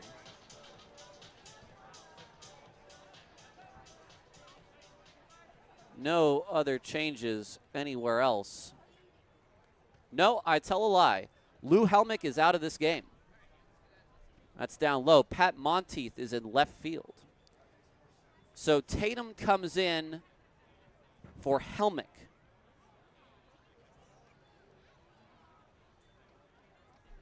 And the pitch is high and outside. Which means that Tatum will bat in the 7th spot. As that ball is hit down the right field line, but will get fair. And a total misread by Santos as well, as that ball is thrown in. Santos went to the corner, and the ball was actually more toward left center or right center than Santos was, and I'm surprised. It's not like it hit the net, because if it hits the net, it's a home run. So That was just a misread by Santos, who had to go back to his right to try to make a catch. It's a double. It was an odd-looking play.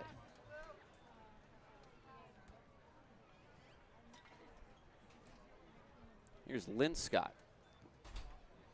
Pitch to Linscott is a fastball high and away.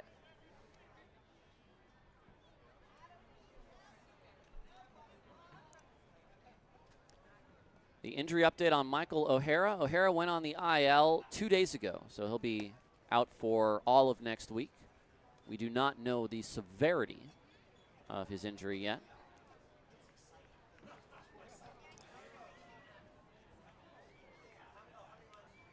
David Smith wants to know in our YouTube chat, once a player hits 3 years with the Ballers, do they have to leave? Doesn't even have to be 3 years with the Ballers. It can be 3 years in his career. So we cannot sign anyone who has had more than 3 years of experience. But yes, 3 years as a player and they're done. 4 years for pitchers. Kelby to the plate. There's a strike on the inside. Runner at second. No outs here in the sixth. As a professional development league, which is partnered with Major League Baseball, that is our niche. The Frontier League, the American, the Atlantic, they're all sort of alternates to Major League Baseball. They have no, or I should say different eligibility requirements. They can have players play for a long time as veteran status players. We have stricter requirements. We are a younger league and part of development. Linscott into left field, that's a base hit. It's a line drive single, and it's men at the corners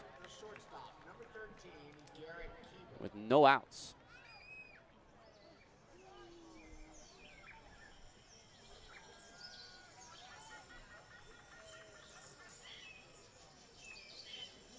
I believe red pandas are called firefoxes.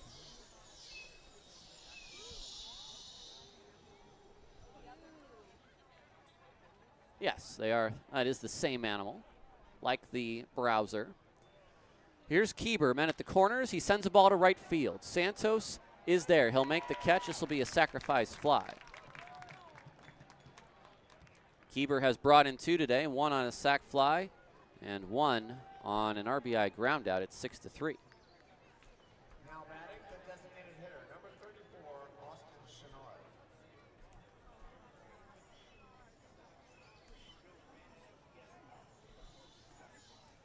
Here is Chenard. Chenard had an RBI single in his last at bat. He's 1 for 2. Kelby will throw over, and Linscott is back. 1 away here in the top of inning 6. It's 6-3. Oakland leads.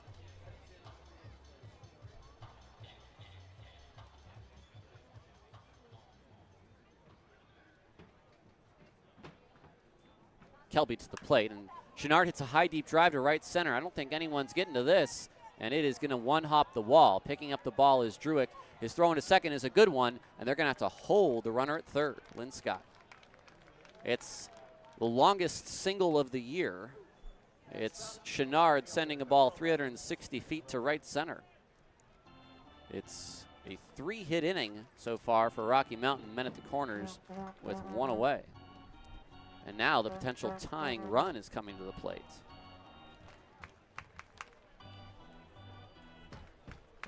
It's Stephen Wilmer. Kelby would love a ground ball.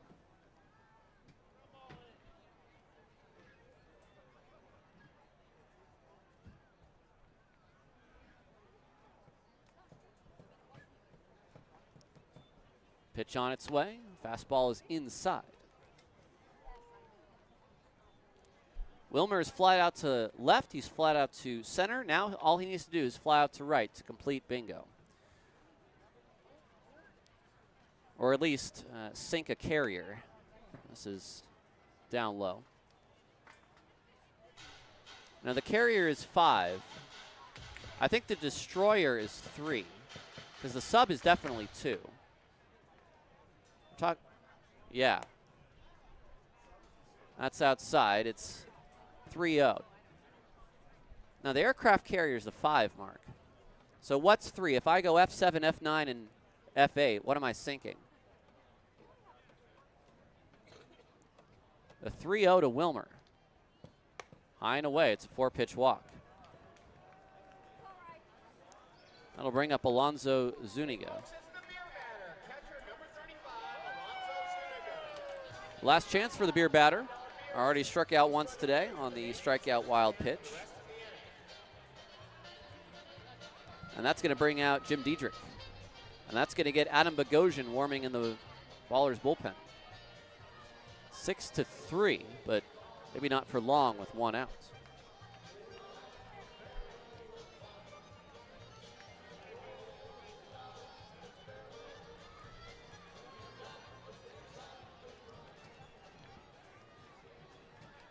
This is a decent discussion between pitcher, catcher, and pitching coach.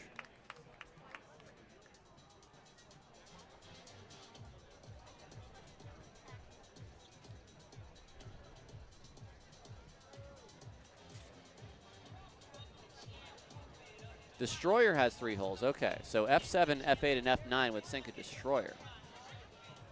Submarine I thought had 2, no? Something has 2. Pitch on its way to Zuniga is a swing and a miss. The Patrol Boat has 2, okay. They're loaded for Rocky Mountain. They trail by 3. And a grand slam would give them the lead. The 0-1. Zuniga to center field. That will fall for a base hit. And it's station to station. 6-4. Scoring is Lynn Scott. Chenard to third and Wilmer to second. So the wheels have come off a little bit for Sean Kelby here. Double, single, sac fly, single, walk, single.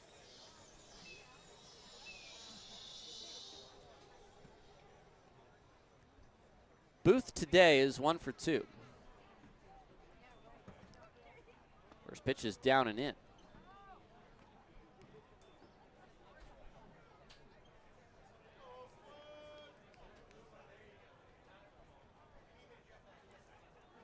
We might need Nick DeHasia back on the mic here. Things are going a little sideways.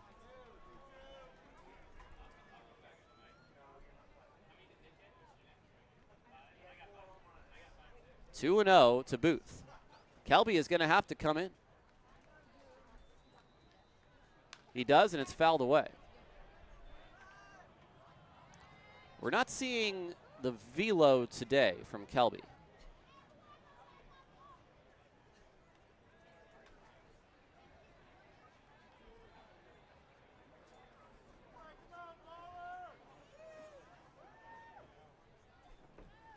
Two one. Booth swings and misses.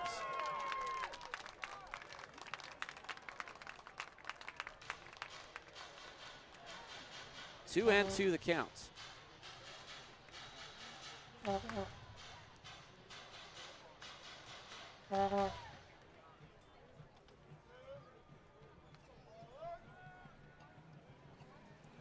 He comes set at the belt.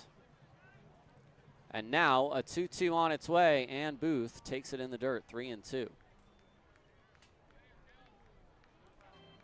Well, the Ballers are up by 2.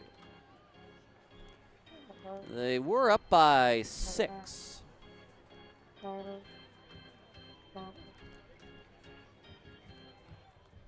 Runners will not be on the move, but it needs to be a strike. Pitch on its way is swung on, popped up. Is this trouble? Cobb, it's an infield fly. He makes the catch anyway. 2 away. And now Tristan Garcia. So Kelby's given up the 2 runs. Can he get out of the inning and leave it there? Garcia is the 8th man to bat. Laura, righty on deck. Pitch. Garcia, ground ball. Almanza to the bag himself. Inning over. 2 runs on 4 hits, no errors, and 3 men left on base. We head to the bottom of the 6th. It is 6-4 on 860 AM, The Answer.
Bottom of the 6th. A new pitcher, Wyatt Tucker, the right-hander on the hill for the Vibes. They've gotten 2 runs back. It's 6-4 Oakland leads. For Tucker, a 7.17 ERA, a 1-2 record, 11 appearances, 2 starts. And he also threw in the game a couple days ago behind Binns in that 6-5 loss. So he'll face the top of the order. Cobb, Santos, and Druick.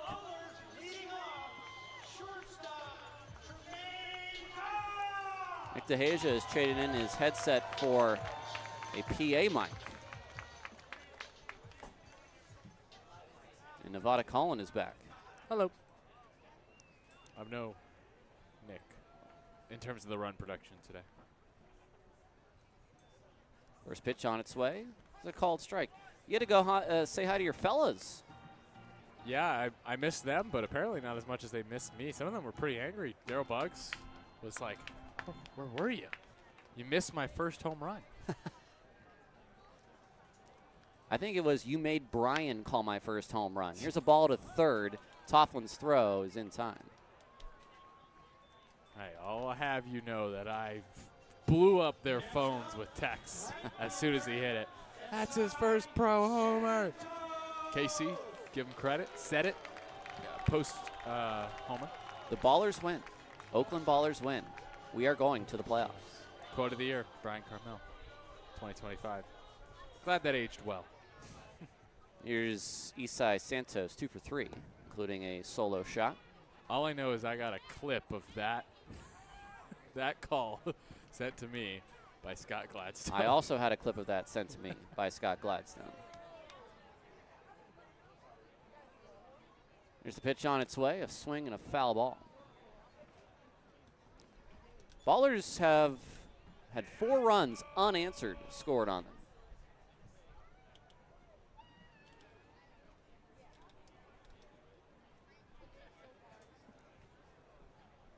Bottom of the 6th.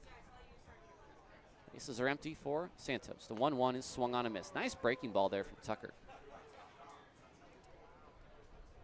For Gabe White, we can close him out. 2 innings of solid relief. He allowed a hit, no runs. He did walk 2 and struck out 1 batter.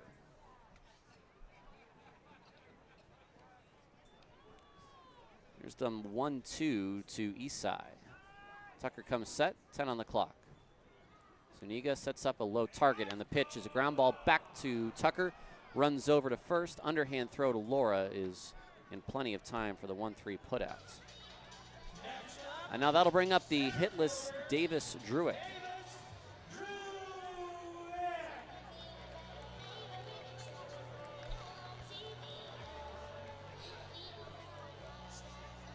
Druick struck out, grounded out twice.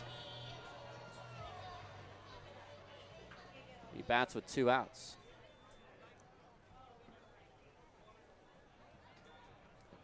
Pitch on its way is fouled away. Now, I was told at one point that the name for Davis Druick was spelled wrong on the card, but everything looks right. Yeah, it's fixed now.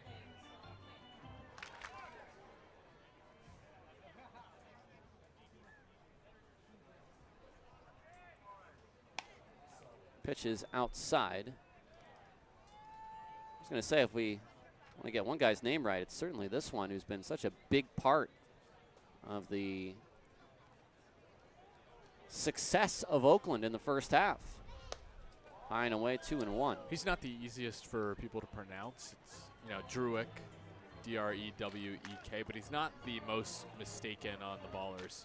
I will say one that's really surprising, Adam Bogosian gets mispronounced a ton. 2-1. It's outside. Bogosian? Is that what they go Yeah, with?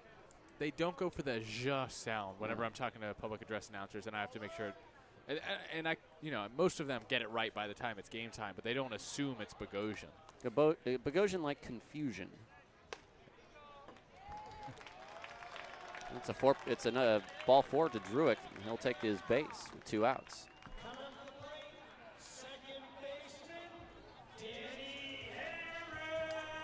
Nice work from Nick DeHasia.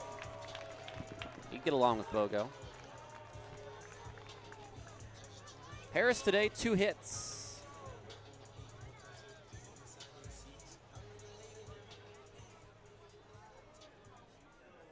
Druick leads off first. There he goes. Zuniga's throw is high. It's into center field. Druick gets up. He will not go to third. Stolen base for Davis. Yeah, that went into center field too quickly. Didn't allow Druick to get up and go to third.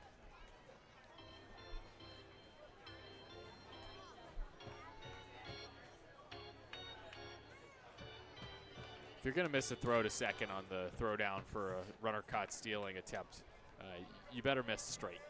It's when you throw it into the gaps, that's when the runners can more easily take that extra base. 0-1. Harris up the middle. That's a base hit. Do we have action? Yes, we do. The throw from Booth. Home. We have action. The slide, the tag. He missed him. Zuniga says he got him. Home plate umpire says he didn't. Les Lancaster says, I want a word. Got to give Zuniga credit there. I love the effort. Throw took him way up the line, and he still managed to almost put the tag on there. It's a pretty black and white matter, though. If the umpire says, I don't think he tagged him, and I don't think any of the other umpires are in any. I say any of the other umpires, I see one umpire. Huh. Have we lost an umpire along the way? Yeah, we have. The umpire, the former third base umpire is gone. Yeah, Jim Richens is not here. Bathroom break? We've lost Jim Richens at some point. Almanza takes high. So we're playing with 2 umpires for the inning at the moment.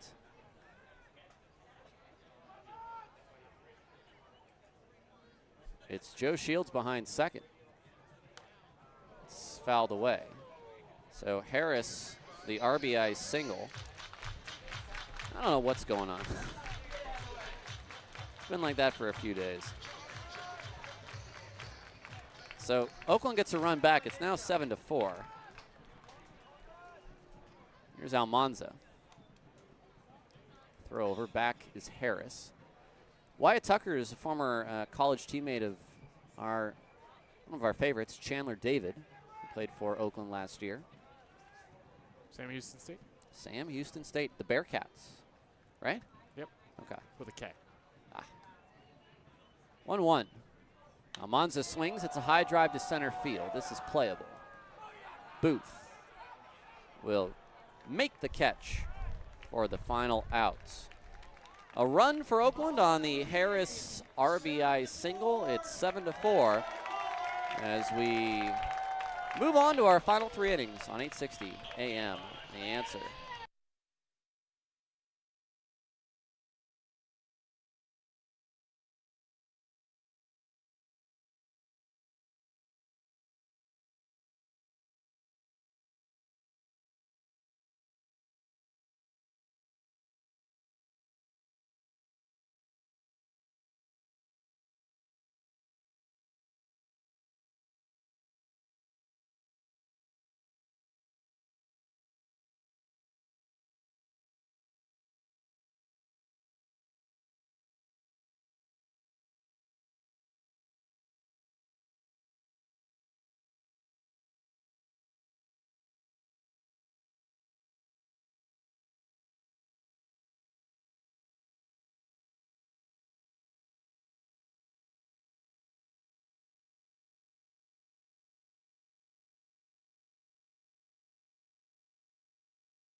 Welcome back to the 7th inning. Ballers leading 7-4. I've been instructed to give a shout out to my grandmother. That shout out comes from Isabella Haberman, our social media and digital marketing manager. She works 2 jobs, folks. Adam Bogosian is the new right-hander on the mound. Bogo making his 15th appearance, 5.32 ERA, 1-0 record, a save, 22 innings, 29 hits, 6 walks to 19 strikeouts for the right-hander, Bogosian. I forgot what it was like to not sit by myself in this little booth. Even though there's about 8 other people in here. Threw an inning a couple days ago, hitless frame in the 9-0 shutout victory, struck out 1. Kelby just goes 1 inning. Allows 4 hits, 2 runs, both earned, 1 walk, and no strikeouts. I think we're going for a 3-inning save here. Do you like that from Bogo today? The first pitch outside. I kind of do. Last game of the first half. He didn't pitch at all in the Glacier Series last time. Now, he has pitched a lot in this series. Breaking ball. Touch high, apparently. It's already his 4th appearance in this final week of the first half.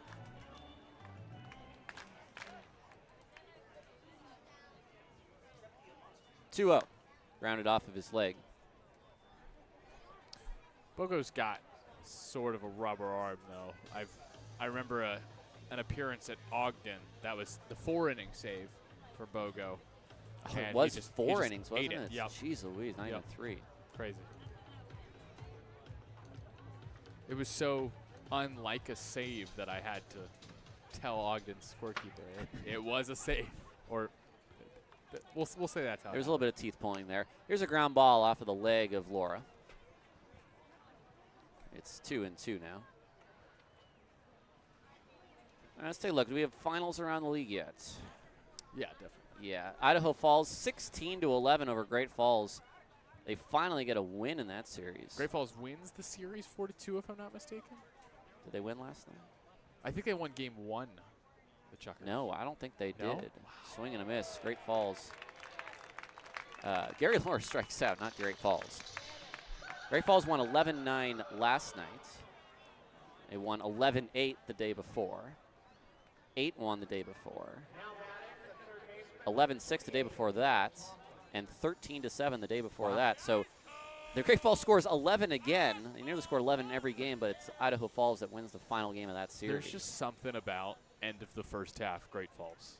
You're right. Same last year. year. First pitch to Tofflin is inside. I remember talking, it was the last week of the first half. It was Oakland against Great Falls, and we were talking in this booth, maybe Great Falls is going to make a run in the second half.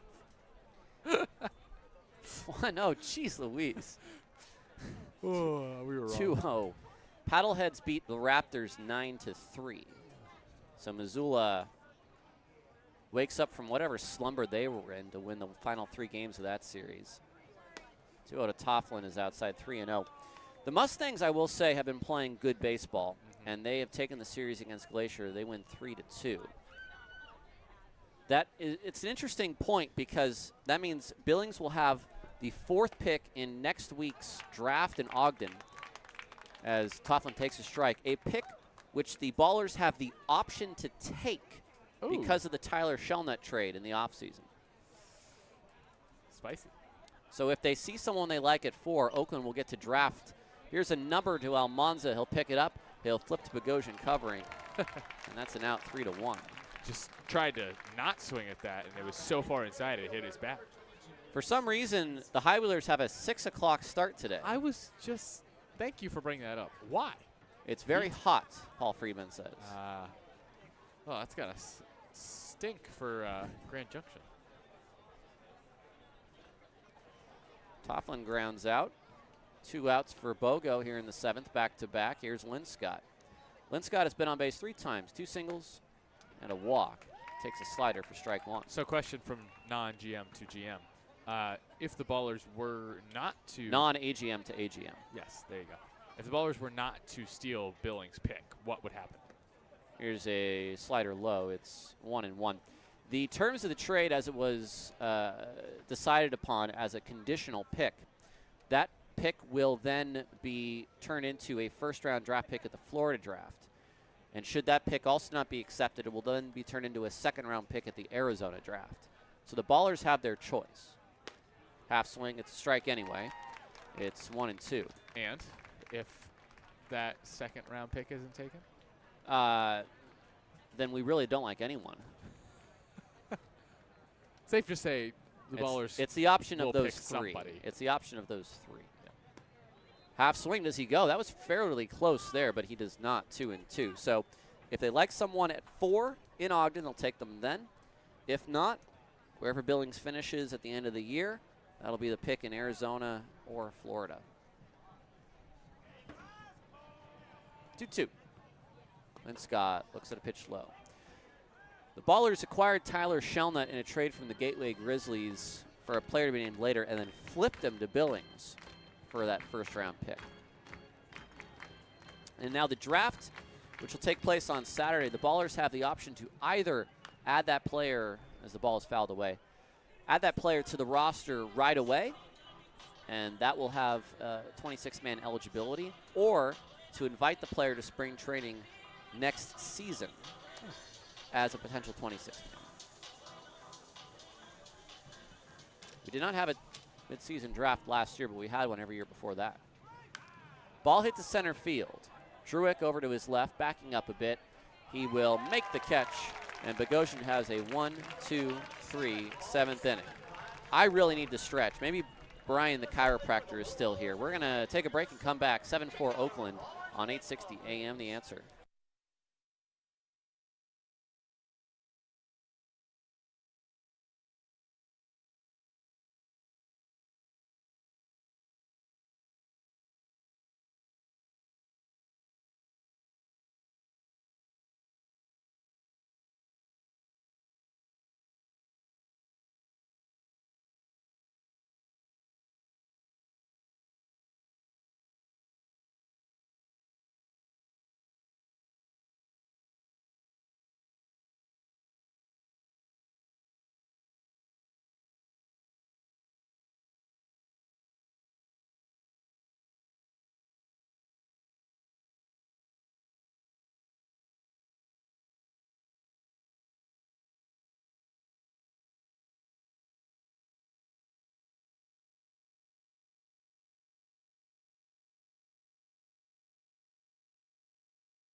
It's the bottom of the 7th. Buford, Tatum, and Leahy. Tatum will take his first at-bat of this ballgame against Wyatt Tucker. It is a 7-4 ballgame. Tyler Peterson and Nevada Collin. This Magic 8-ball is asking me on its cover to try me, but it's not time yet, and there's not enough runs. Or maybe it's issuing like a little bit of a machismo challenge. Right. Just try me. Try me. Just try me. See what happens. See what happens. All right, Magic 8-ball. I don't think the Ballers will have an 8-run lead in the 8th inning, huh? What are you going to do about that? Don't count on it. Does that mean I shouldn't count on them not having an 8-run lead, or I shouldn't count on them having an 8? I would use your best knowledge of the English language to figure out the double negative there. Cool. Okay. Buford has homered in this game. He faces Tucker for the first time, and he swings and misses over a breaking ball. I have huge news, apparently. Okay. The Pioneer League has listened to my pleas. Okay, swing and a miss. Doubles, triples, and home runs are back in their rightful place. Oh, great. Unless this is just on the phone. On the stat sheet? On the stat sheet. Thank you, Brian Earl. You're the I best. was going to say, was that a well-placed email to Brian Earl? Yes.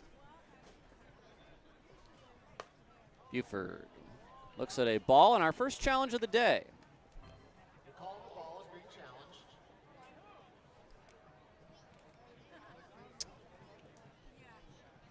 It's a good question by that fan. By who? Who is challenging that call? The catcher. I know. Is it inconclusive? It can also be inconclusive, which the challenge is not used. And the challenge is not used. All right, that's the first time we've ever seen that. Good job, Max. Way to be on it. Pitch is in the dirt. 1-2. 2-2, excuse me.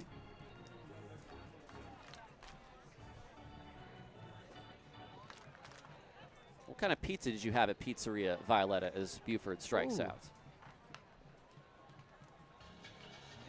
I'm going to look up their menu. Okay. You don't remember? It was something about a little pig. Okay. It would be terrible if that's what was literally on top of the pizza. If you ate Oh, no, there's just pig pepperoni. ones. Okay. I mean, I mean, yeah. if we're being technical. see, I try not to think about those things Yeah, too much. I wouldn't think too hard. First pitch to Tatum is low, 1-0. Dylan coming in, as we said before, batting .396, 13 home runs, and 49 RBI. 1-0. He swings and misses. I tried to order some taters with my pizza, but they said you have to go to Ramondi to get those. To get those from Miles. Yeah. He does our food and beverage. The 1-1, Tatum takes off the plate.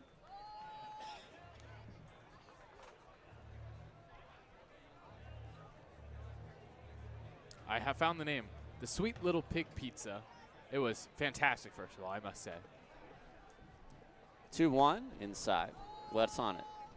Brown sugar candied bacon, so can't go wrong with that. Artisan pepperoni, fresh basil, house-made tomato sauce, and cheese blend. I mean, bacon, pepperoni, basil, tomato sauce, cheese. Those are like the ideal topics. 3-1 is in the dirt. Tatum walks. Is there a plate appearances number rather than an at-bats number we can look at for Dylan? Because I would love to get that. I'd love to get that old batting average. Oh, let me pull that up for you. As available. Oh, you're saying you want Tatum to start qualifying. I want Tatum to start qualifying. Yeah. I was about to start looking up how many plate appearances he has. Here's Nick Leahy. First pitch is a called strike. I know he's got 106 at bats. He's been hit 3 times. He's walked 18 times, and he has a sac fly. Leahy, a home run, a single, and a walk. They have not retired him today. Now he fouls one away.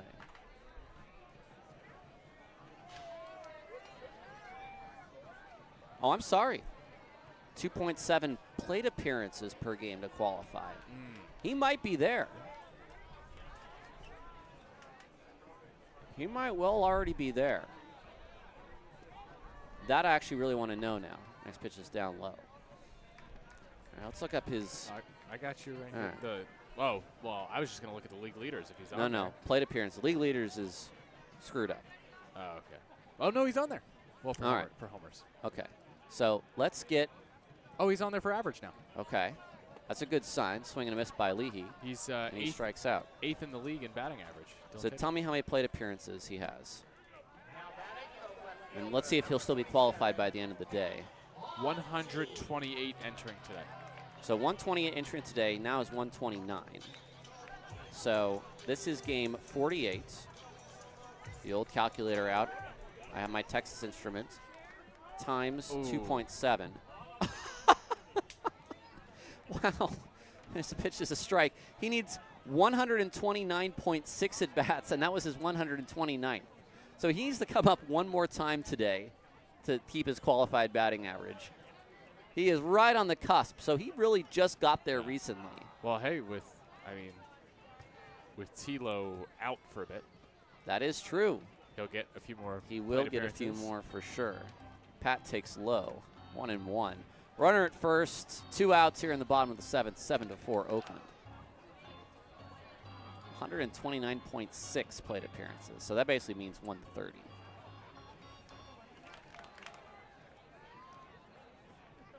Tucker throws. Monteith takes high and in.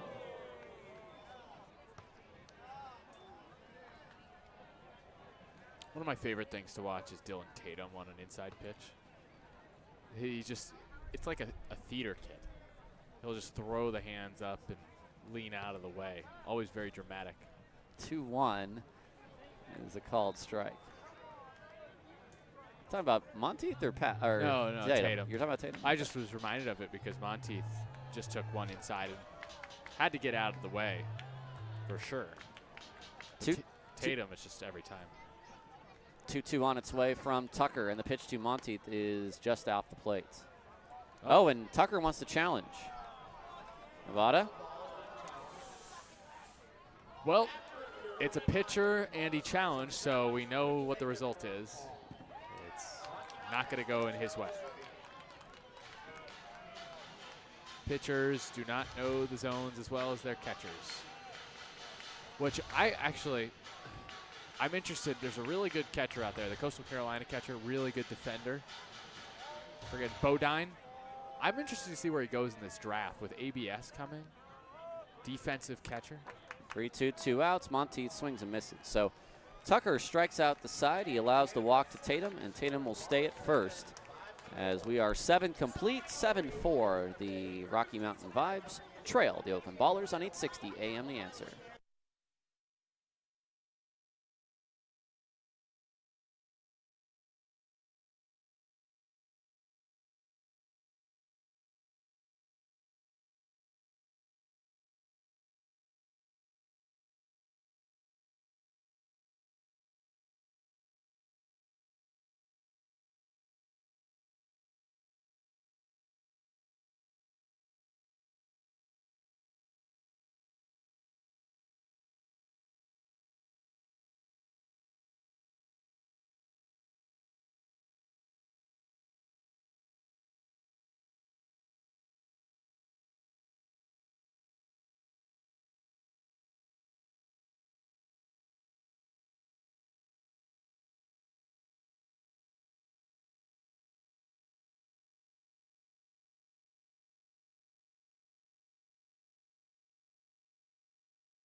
Welcome back to Ballers Baseball here in the top of the 8th. Somehow Dylan Tatum's in left field, and this system is just not allowing me to.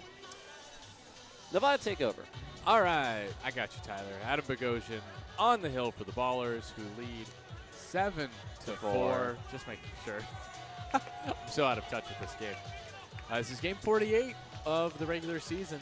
We are halfway through the Pioneer League season. The Ballers are your first half champions, and they're hoping to win 11 out of 12 against the Rocky Mountain Vibes here in the first half. Just wild. You got this, Tyler. Don't worry.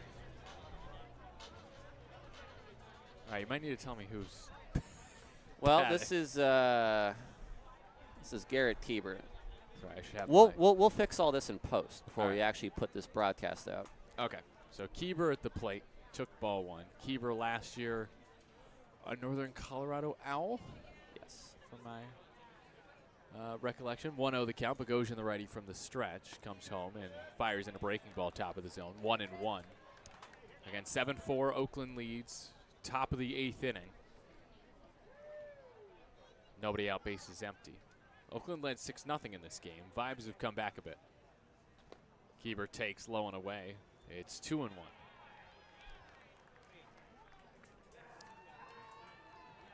Keeber in this game is 0 for 2, has driven in a pair. A short step today for the Vibes. Close stance righty, wielding a tan bat. Waits for the 2-1. Swings and misses over the top of a good breaking ball from Bogosian, 2-2. Then there is little action in that Oakland pen. I would expect Bogosian to attempt to save as the wave travels from left to right here at Raimondi Park. Crazy George would be proud.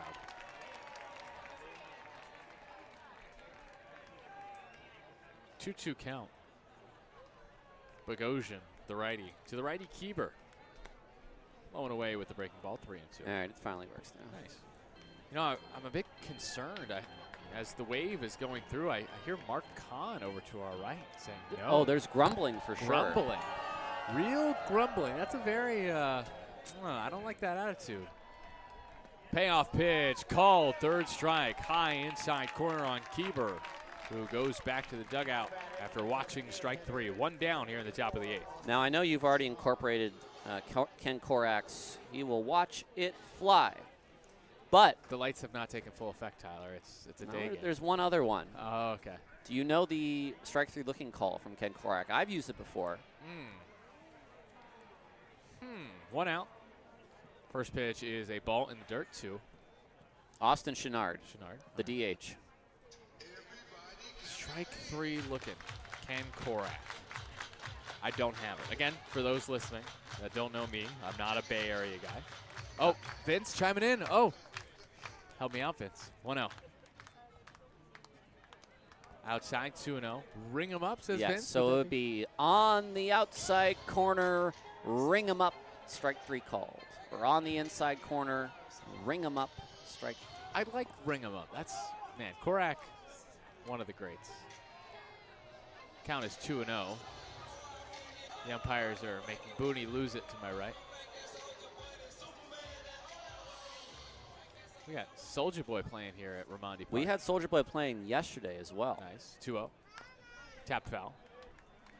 I'd say one of my favorite Soldier Boy references on air is when I saw someone, there was a softball player, it was Pitt, FSU, and she hit a home run, and she cranked that while rounding third going to home, and I said she cranked that home run out of here. 2-1. Swing and a miss on the 2-1. The fastball high and tight. Stay in your lane. Two hits. I'm kidding. I was not there mentally. 2 hits for Chenard. And a strikeout already. Well, here's 2 strikes. I want to see if you can get the Korak call. Oh, yeah. 7-4. Ballers lead top of the 8th. 1 out, bases empty. 2-2 from Bogosian. Outside and low. Got to get ready for it.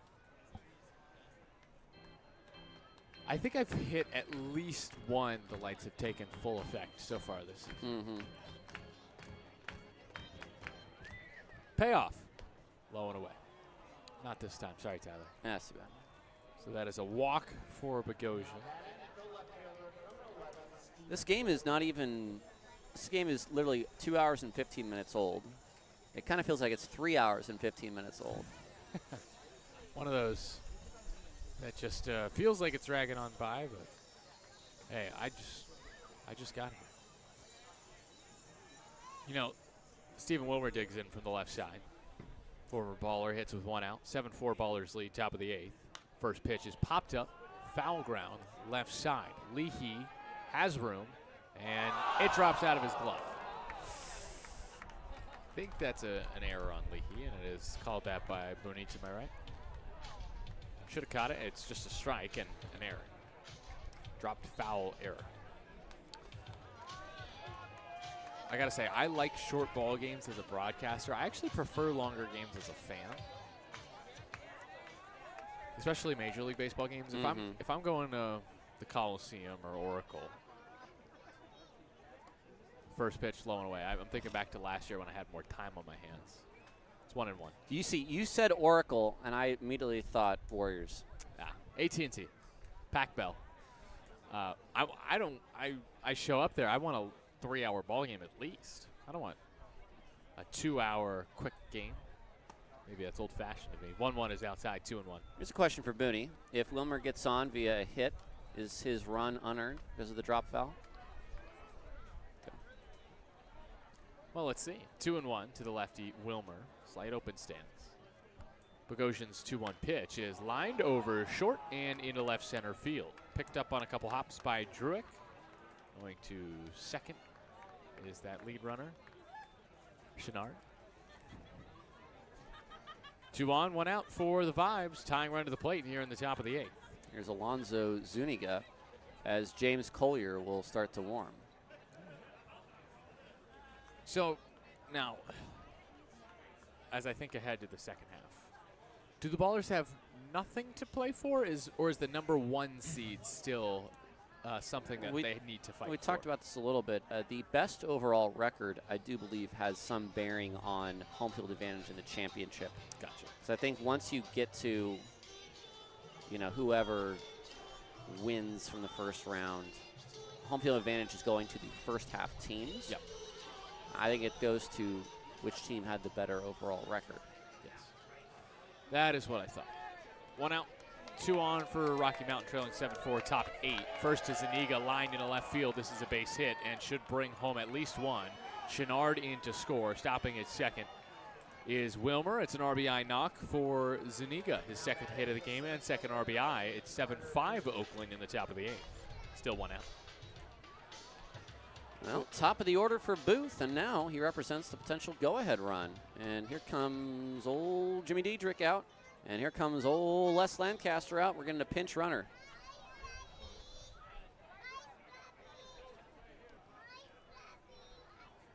It's going to be Craig Scherer, or Scherer, excuse me. The pitcher? The pitcher to run for Zuniga. So they have a Zach St. Pierre? They have a Zach St. Pierre.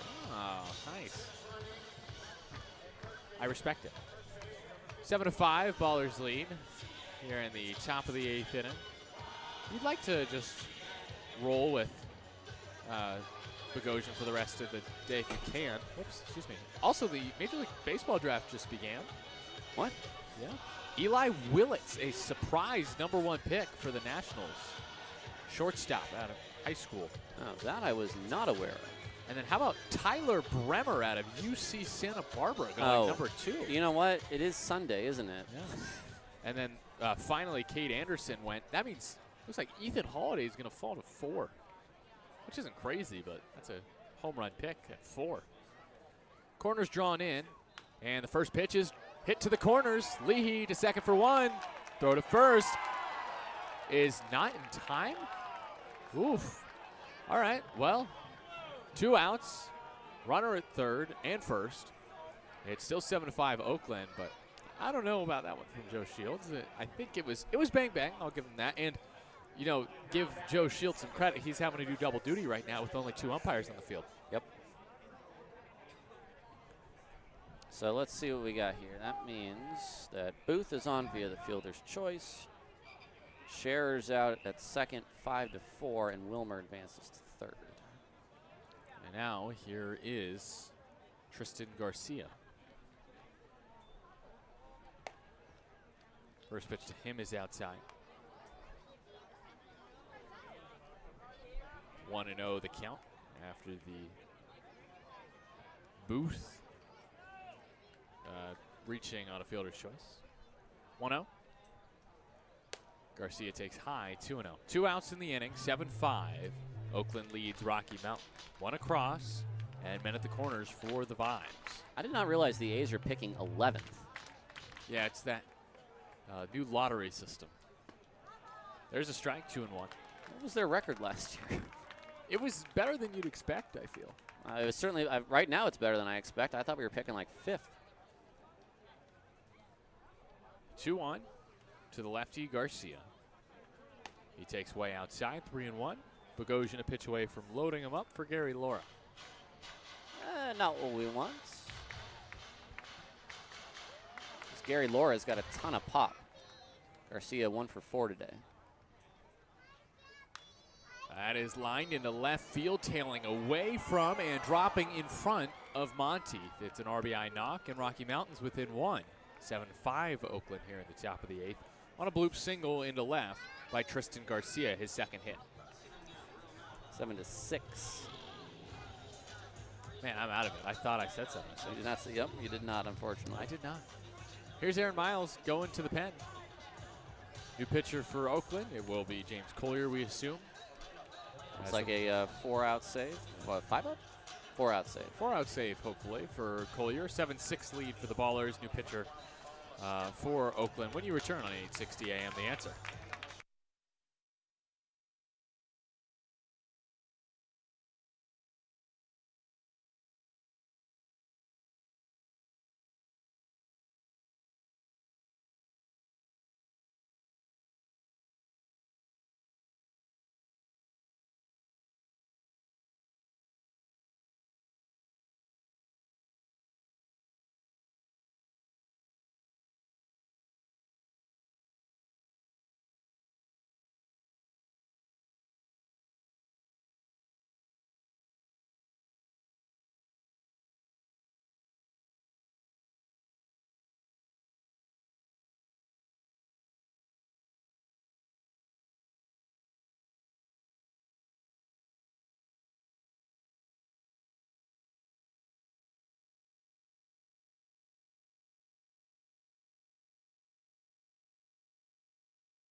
Well, Adam Bogosian goes 1 2/3 innings. He allows 3 hits, 2 strikeouts, a walk, and so far in this inning, 2 earned runs. He's responsible for men at first and second, and they turn to the right-hander James Collier in a 7-6 Oakland lead.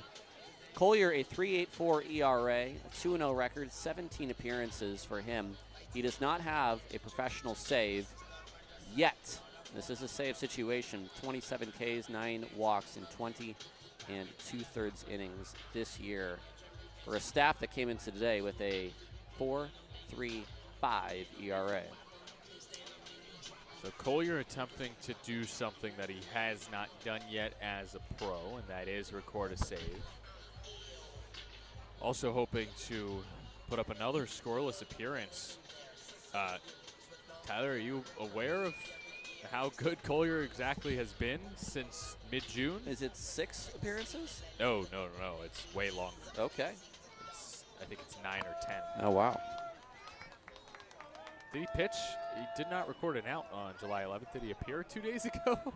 In the You field? missed his at-bat? Oh, man, I missed the James Collier at bat. First pitch is fouled away. It's 7-6 here in the top of the 8th inning. 2 across in the frame for the Vibes. 2 on with 2 outs. Melky got an at-bat. Oh, really? And then Collier got a pinch hit at-bat. Did either of them reach? No. Milliken grounded out to short. Collier struck out. 0-1 after the foul ball by Laura, right-handed hitter. Geist. 0-1 is South. Not that Laura, and not the Laura that got that Isai Santos home run ball either. Yes, Gary that's Laura. true, yes. Gary Laura at the plate. Today, Laura is 0 for 4. 2 runners aboard for him here as he tries to tie the game or give Rocky Mountain the lead late. 1-1 from Collier, the righty. Served in a right field, but angling foul, and it bounces off the netting in front of the right field bleachers. How about you're a Major League Baseball All-Star, and then your Suns go 1-1-4? Yep. I had a feeling Ethan Holiday would be the next pick. Yeah, Colorado with Holiday and Condon, man, in their last 2 drafts, that's some pretty good first-round talent. And Holiday fell into their lap at 4 right there. 1-2 from Collier to Laura. Swing and a miss, strike 3. Big bender, got him, and Collier strands 2. 3 more outs to get for Collier for his first pro save. But first, this Oakland offense is going to try to give him some insurance. It's 7-6 Ballers over Rocky Mountain. We go to the 9th on 8-6. Nope, the bottom of the 8th on 8:60 a.m. The Answer.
Back here from West Oakland, Ballers leading 7-6 in the bottom of the 8th inning, looking for insurance for James Collier, who got them out of the top of the 8th inning. New pitcher is Hunter Bryan for the Rocky Mountain Vibes. Bryan making his 20th appearance, 4.62 ERA, 2-2 record, 2 saves, 25 1/3 innings, 22 hits, 10 walks, 35 strikeouts. He's hoping to post a 0 so that the Vibes can maybe come back in this game.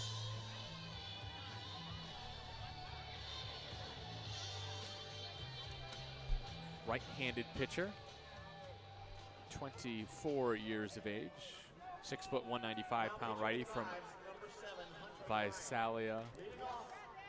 Visalia, you just told me Visalia, California. Oh, in another edition of Nevada doesn't know his California geography. All right, at least it's not in the Bay. First pitch, Tremaine Cobb Jr. is outside. Now, if anything, Visalia is far closer to Los Angeles, and you get a lot of Dodger fans out of that town. Close to Fresno. There we go. They host a Diamondbacks affiliate, the Rawhide. Oh, the Rawhide, yes. 1-0, cut and a miss. 1-0. I think I know Visalia's got it that time. Former broadcaster. Jill Guerin, yeah. Yep. I don't know her. I just follow her on Twitter. 1-1. Swing and a miss, 1-2. You had just brought her up for whatever reason earlier this season. Jill Guerin is good friends with our own Isabella Haberman. Of course, both of them work together on the Visalia Rawhide. That's why. That's why I know. I brought it up. 1-2. Cobb, the righty, takes in the dirt. 2-2. It's always good for the club when you get affiliate ball players and when you get affiliate employees, too. Yes.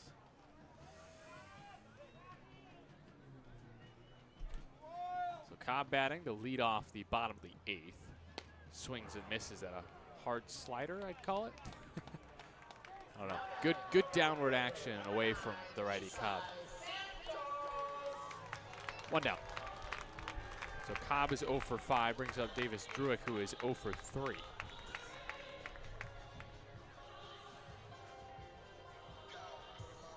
Wait. Santos. 2 for 4. Santos. Why is the lineup all messed up now? Oh, no. Don't tell me that.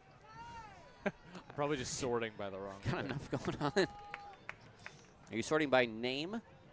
That's probably it. I just want to sort by spot in the lineup. Why was it not sorting like that? Oh, 1-0 after the first pitch was a ball.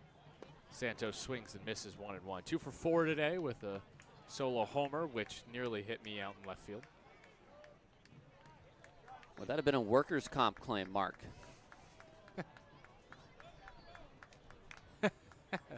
I would. 1-1 ripped foul. Ooh, Isai Santos early and shot it down the right field line. So, home run derby. We've had plenty of them in the league this season. MLB home run derby is coming up. Is that tomorrow? Believe so. I'd ask you who your pick is, but I think I know who at least you'll be rooting for. You got a rook. Yep. Rook for the home team. Will it be a rook to win it, whether it be Brent Rooker or a rookie? Santos takes outside 1-2. I don't think Junior Caminero still counts as a rookie, but he's like close enough. It's a really loaded derby.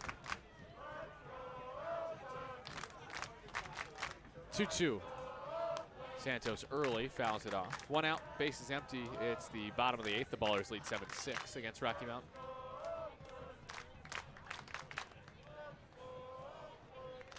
I know Mark Kahn is happy. Ronald Acuna Jr. is back in the derby. A resident Braves fan. Derby will be at Truist Park for the first time. Santos pops one up. Foul ground, left side, angling out of play, and no chance for any Vibe to grab it.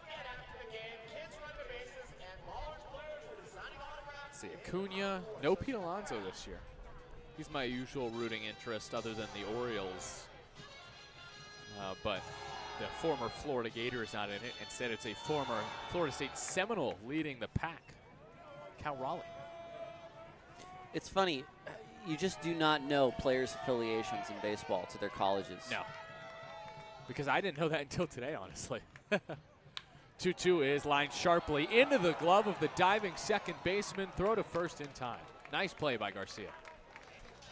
For the longest time, I thought Michael Conforto was from maybe Venezuela, and it turns out he went to Oregon State. Oh, man, yeah, no. Conforto, I'm not sure, has a Latin bone in his body. 2 outs, base is empty. Although he might be able to speak Spanish. I know Ben Rice speaks pretty much fluent Spanish. Who's Ben Rice? Yankees, catcher, first baseman, DH. There's a strike to Druick, 0-1. I saw some controversy today about the selection of the Brewers right-hander, the young fireballer, to go to the All-Star game. Jacob Misarowski? Yes. What was the controversy about He's it? only started 5 games and he's an All-Star. 0-1 is a strike, 0-2. You know what? If you're as good as Misarowski, why not just throw him in there? Who would you rather see pitch, honestly, at this point, other than Skeens in the NL? Which he will start the All-Star game. I agree, though. Jacob Misarowski really probably shouldn't be an All-Star, but I'm not complaining about it. 0-2, 2 outs, bases empty. Ballers up 7-6, bottom of the 8th. Next to Druick is ripped into right field. This could be extra bases. It is fair. Lynn Scott plays it off the wall, and his throw will just be picked by the cutoff man, the second baseman Garcia. And Druick's got a double. That's his first hit of the game. And he gets on in front of a guy who has 3 hits in today's contest. Danny Harris. Also an RBI. Hasn't homered yet in this game. True. Well, quite a few Very ballers true. have.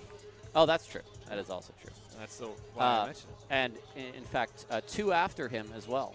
Directly after him, Alonzo Buford. Right. So he'd like to join in on the fun and give Collier a bit of insurance right here. Runner at second is Druick with 2 outs after Druick, the lefty, lobs a double down the right field line. Are you surprised it took this long to get back-to-back home runs in a contest, or does this seem about right?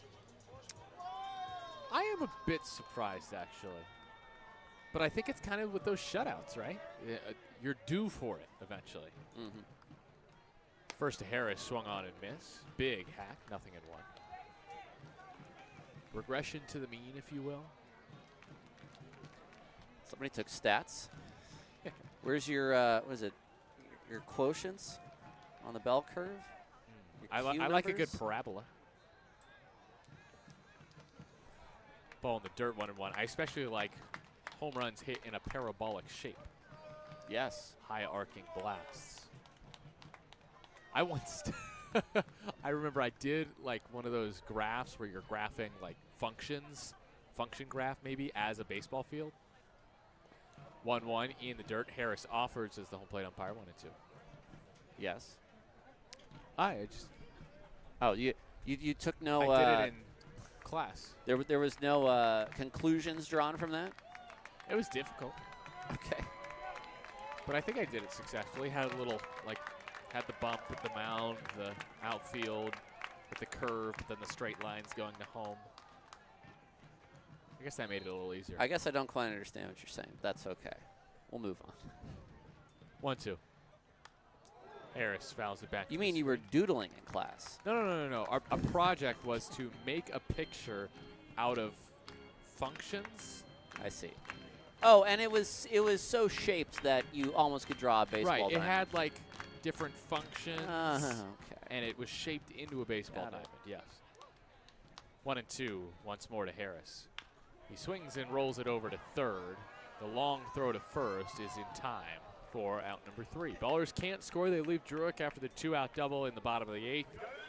To the 9th we march. Ballers lead by just 1 at 7-6 Oakland over Rocky Mountain on 860 AM The Answer.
Top of the ninth, Collier looking for that save. The quadratic formula is x equals the opposite of b plus or minus the square root of b squared minus 4ac all over 2a. There you go. Nice.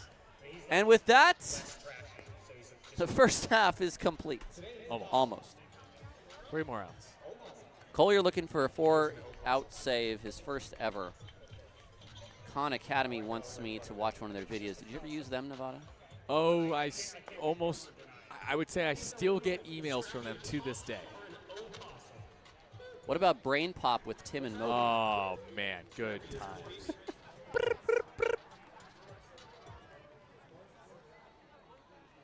Mark, I'm not putting these in the book. The Ballers have made some defensive changes before the top of the ninth inning. We are refusing to acknowledge them. It's Bugs in center. It's Jurek in left. It's Santos out. And Monteith in right. Got it. So Bugs is in. All right, Laura is at the dish. The first pitch is a called strike to Toffland.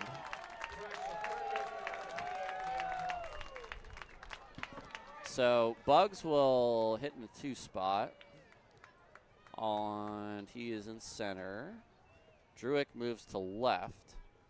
And Pat moves to right. So it's not quite the 9-position game for Pat Monteith, but it is the 3-position game for him. Still impressive, his utility nature. 1-1 to Toftland. To left. Druick makes the catch. On away. That was off the end of the bat for Toftland, and a good thing, too. Ava Arquette, whose home run I called earlier this year, 6 to the Marlins. Nice. Yeah, he was due to go early. I'm excited. We're just in a phase of, a baseball community where we're seeing players go to the bigs and get their debut earlier and earlier after finishing college. Nick Kurtz for the Oakland Athletics of West Sacramento. And what a great job he is doing for them. Challenged by Collier. Yeah. Well, we know how this is going to go. Not close.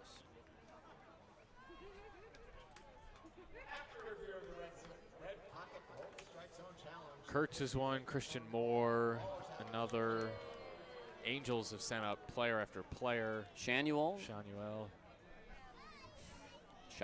like Manuel? Yeah. Oh, come, man. Oh, come, Shanuel.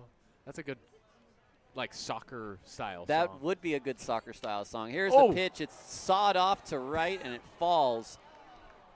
Can we get a shot of that bat? Look at that bat. Somebody zoom in on that. Somebody zoom in on that bat. Yes, zoom in. Do it. All the way in. Do it. Look at that thing. Ouch. Looks like a firework that. A mortar. Yeah, that's the best way to put it. All right, a single for Linscott. If you put another bat there and the bat on top, you could have had a little croquet hole. Here's Kieber. Man at first, 1 away. Javelin, that's what it looks There like. you go. First pitch is outside. Keeper today is brought in 2, 1 on a RBI ground out, 1 on an RBI sac fly.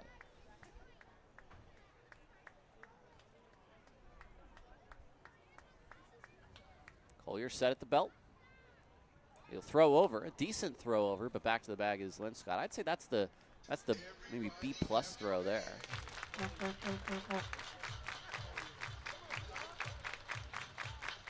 I didn't catch attendance today.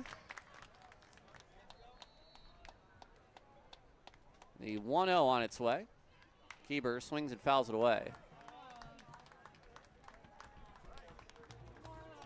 2,113 fans in attendance. Ballers need 2 more outs to tie the best half any Pioneer League team has ever had. Just confirming that, yes. Pitch on its way, it's down low. The Grand Junction Rockies had a heck of a half in 2022. I'd be very interested to know how many wins they had. Well, Missoula that year had 35 in the first half. And Grand Junction did have 36. I knew it was close. 2-1. They won that year. Beat the Paddleheads. That pitch is outside 3-1. And of course, as you're aware, the Ballers would not be the first team to tie that mark. That I'm not aware of. Oh, I misspoke. Okay. It's actually Missoula last year that had 37 first half wins. Yes. 3-1. Keeper pops it up. Does Almanza have a play? He's backing up. He looks like he is there, and he puts it away in foul territory for out number 2.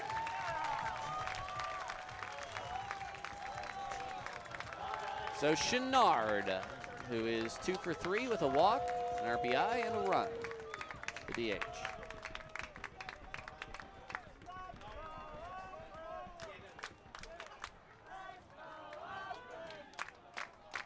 Collier looking for his first ever professional save.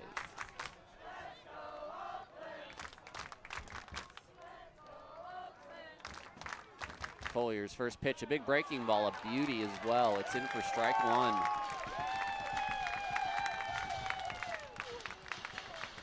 Collier looking to make it 11 out of 12 against the Vibes. Crazy talk. The 0-1. Pitch on its way, down and in. Nearly takes the knee off of Chenard. 7-6. Oakland leads. Man at first. Chenard could give the Vibes the lead. Collier set. Lynn Scott not running, and the pitch is swung. It's popped up. This is playable. Harris stops on the infield, and he will squeeze it. And there it is. 37 wins. That is the best record, tied for the best record. How about that?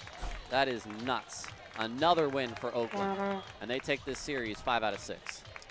Man, crazy what this Ballers team turned into. Starting in Boise, I turned it over to Tyler in Rocky Mountain, and now here at home. They went from, over that span, a very good Pioneer League team and a hopeful to get one of those first half playoff spots to the best team in the Pioneer League and one of the best teams in Pioneer League history. How about 16-2? It was a fun span. 11-1 in their last 12 against Rocky Mountain. If they were 16-2, that means they were 19-9 when they started Which was that run. very respectable. Yes. Yeah. Just keep finding ways to win today. A big inning with 4 homers. Give some credit to Nick. They've never been this far up above 500. No. And, of course, 20 games above 500 is where they were at the end of last year. Yep. So they're on a run that's pretty incredible. We're now going to send it down to the field where Casey Pratt, Angelina, and our player of the game, James Collier, is standing by. Thanks, Tyler. I'm here with James Collier. Congratulations. First professional save. Still the win right here at Raimondi Park. How does it feel getting that first one under your belt in front of this Oakland crowd? It feels great, just trying to win the ball game. That's it. And you've been pretty steady out of the bullpen, rock solid. How do you stay so consistent? It's just what we do out of the bullpen. When your name's called, they're expecting you to put up a 0. So just trying to do my job. And you guys all been rocking. How's it feel having those guys behind you in that locker room? Oh, they're great. You see it every day. They're out here hitting and making our job easy out there. So. Hey, congratulations again on the W. Back to you, Tyler. Thanks, Angelina. We'll come back and wrap things up one more time in this first half on 860 AM The Answer.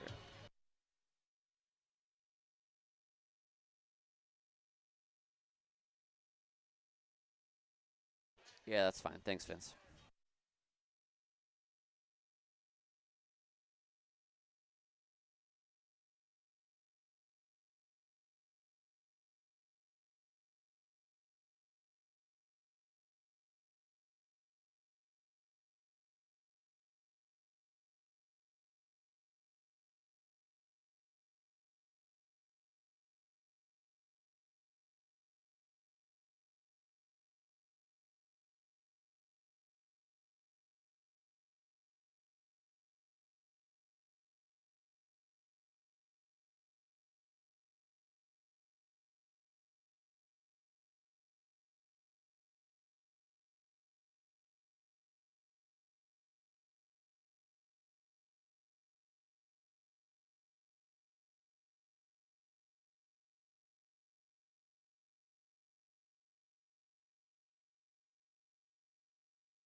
Some of the sights and sounds from today. Another historic day for Oakland because this is something that I can say with some assurance that we did not expect at the beginning of this year. Yes, we expected this team to be good.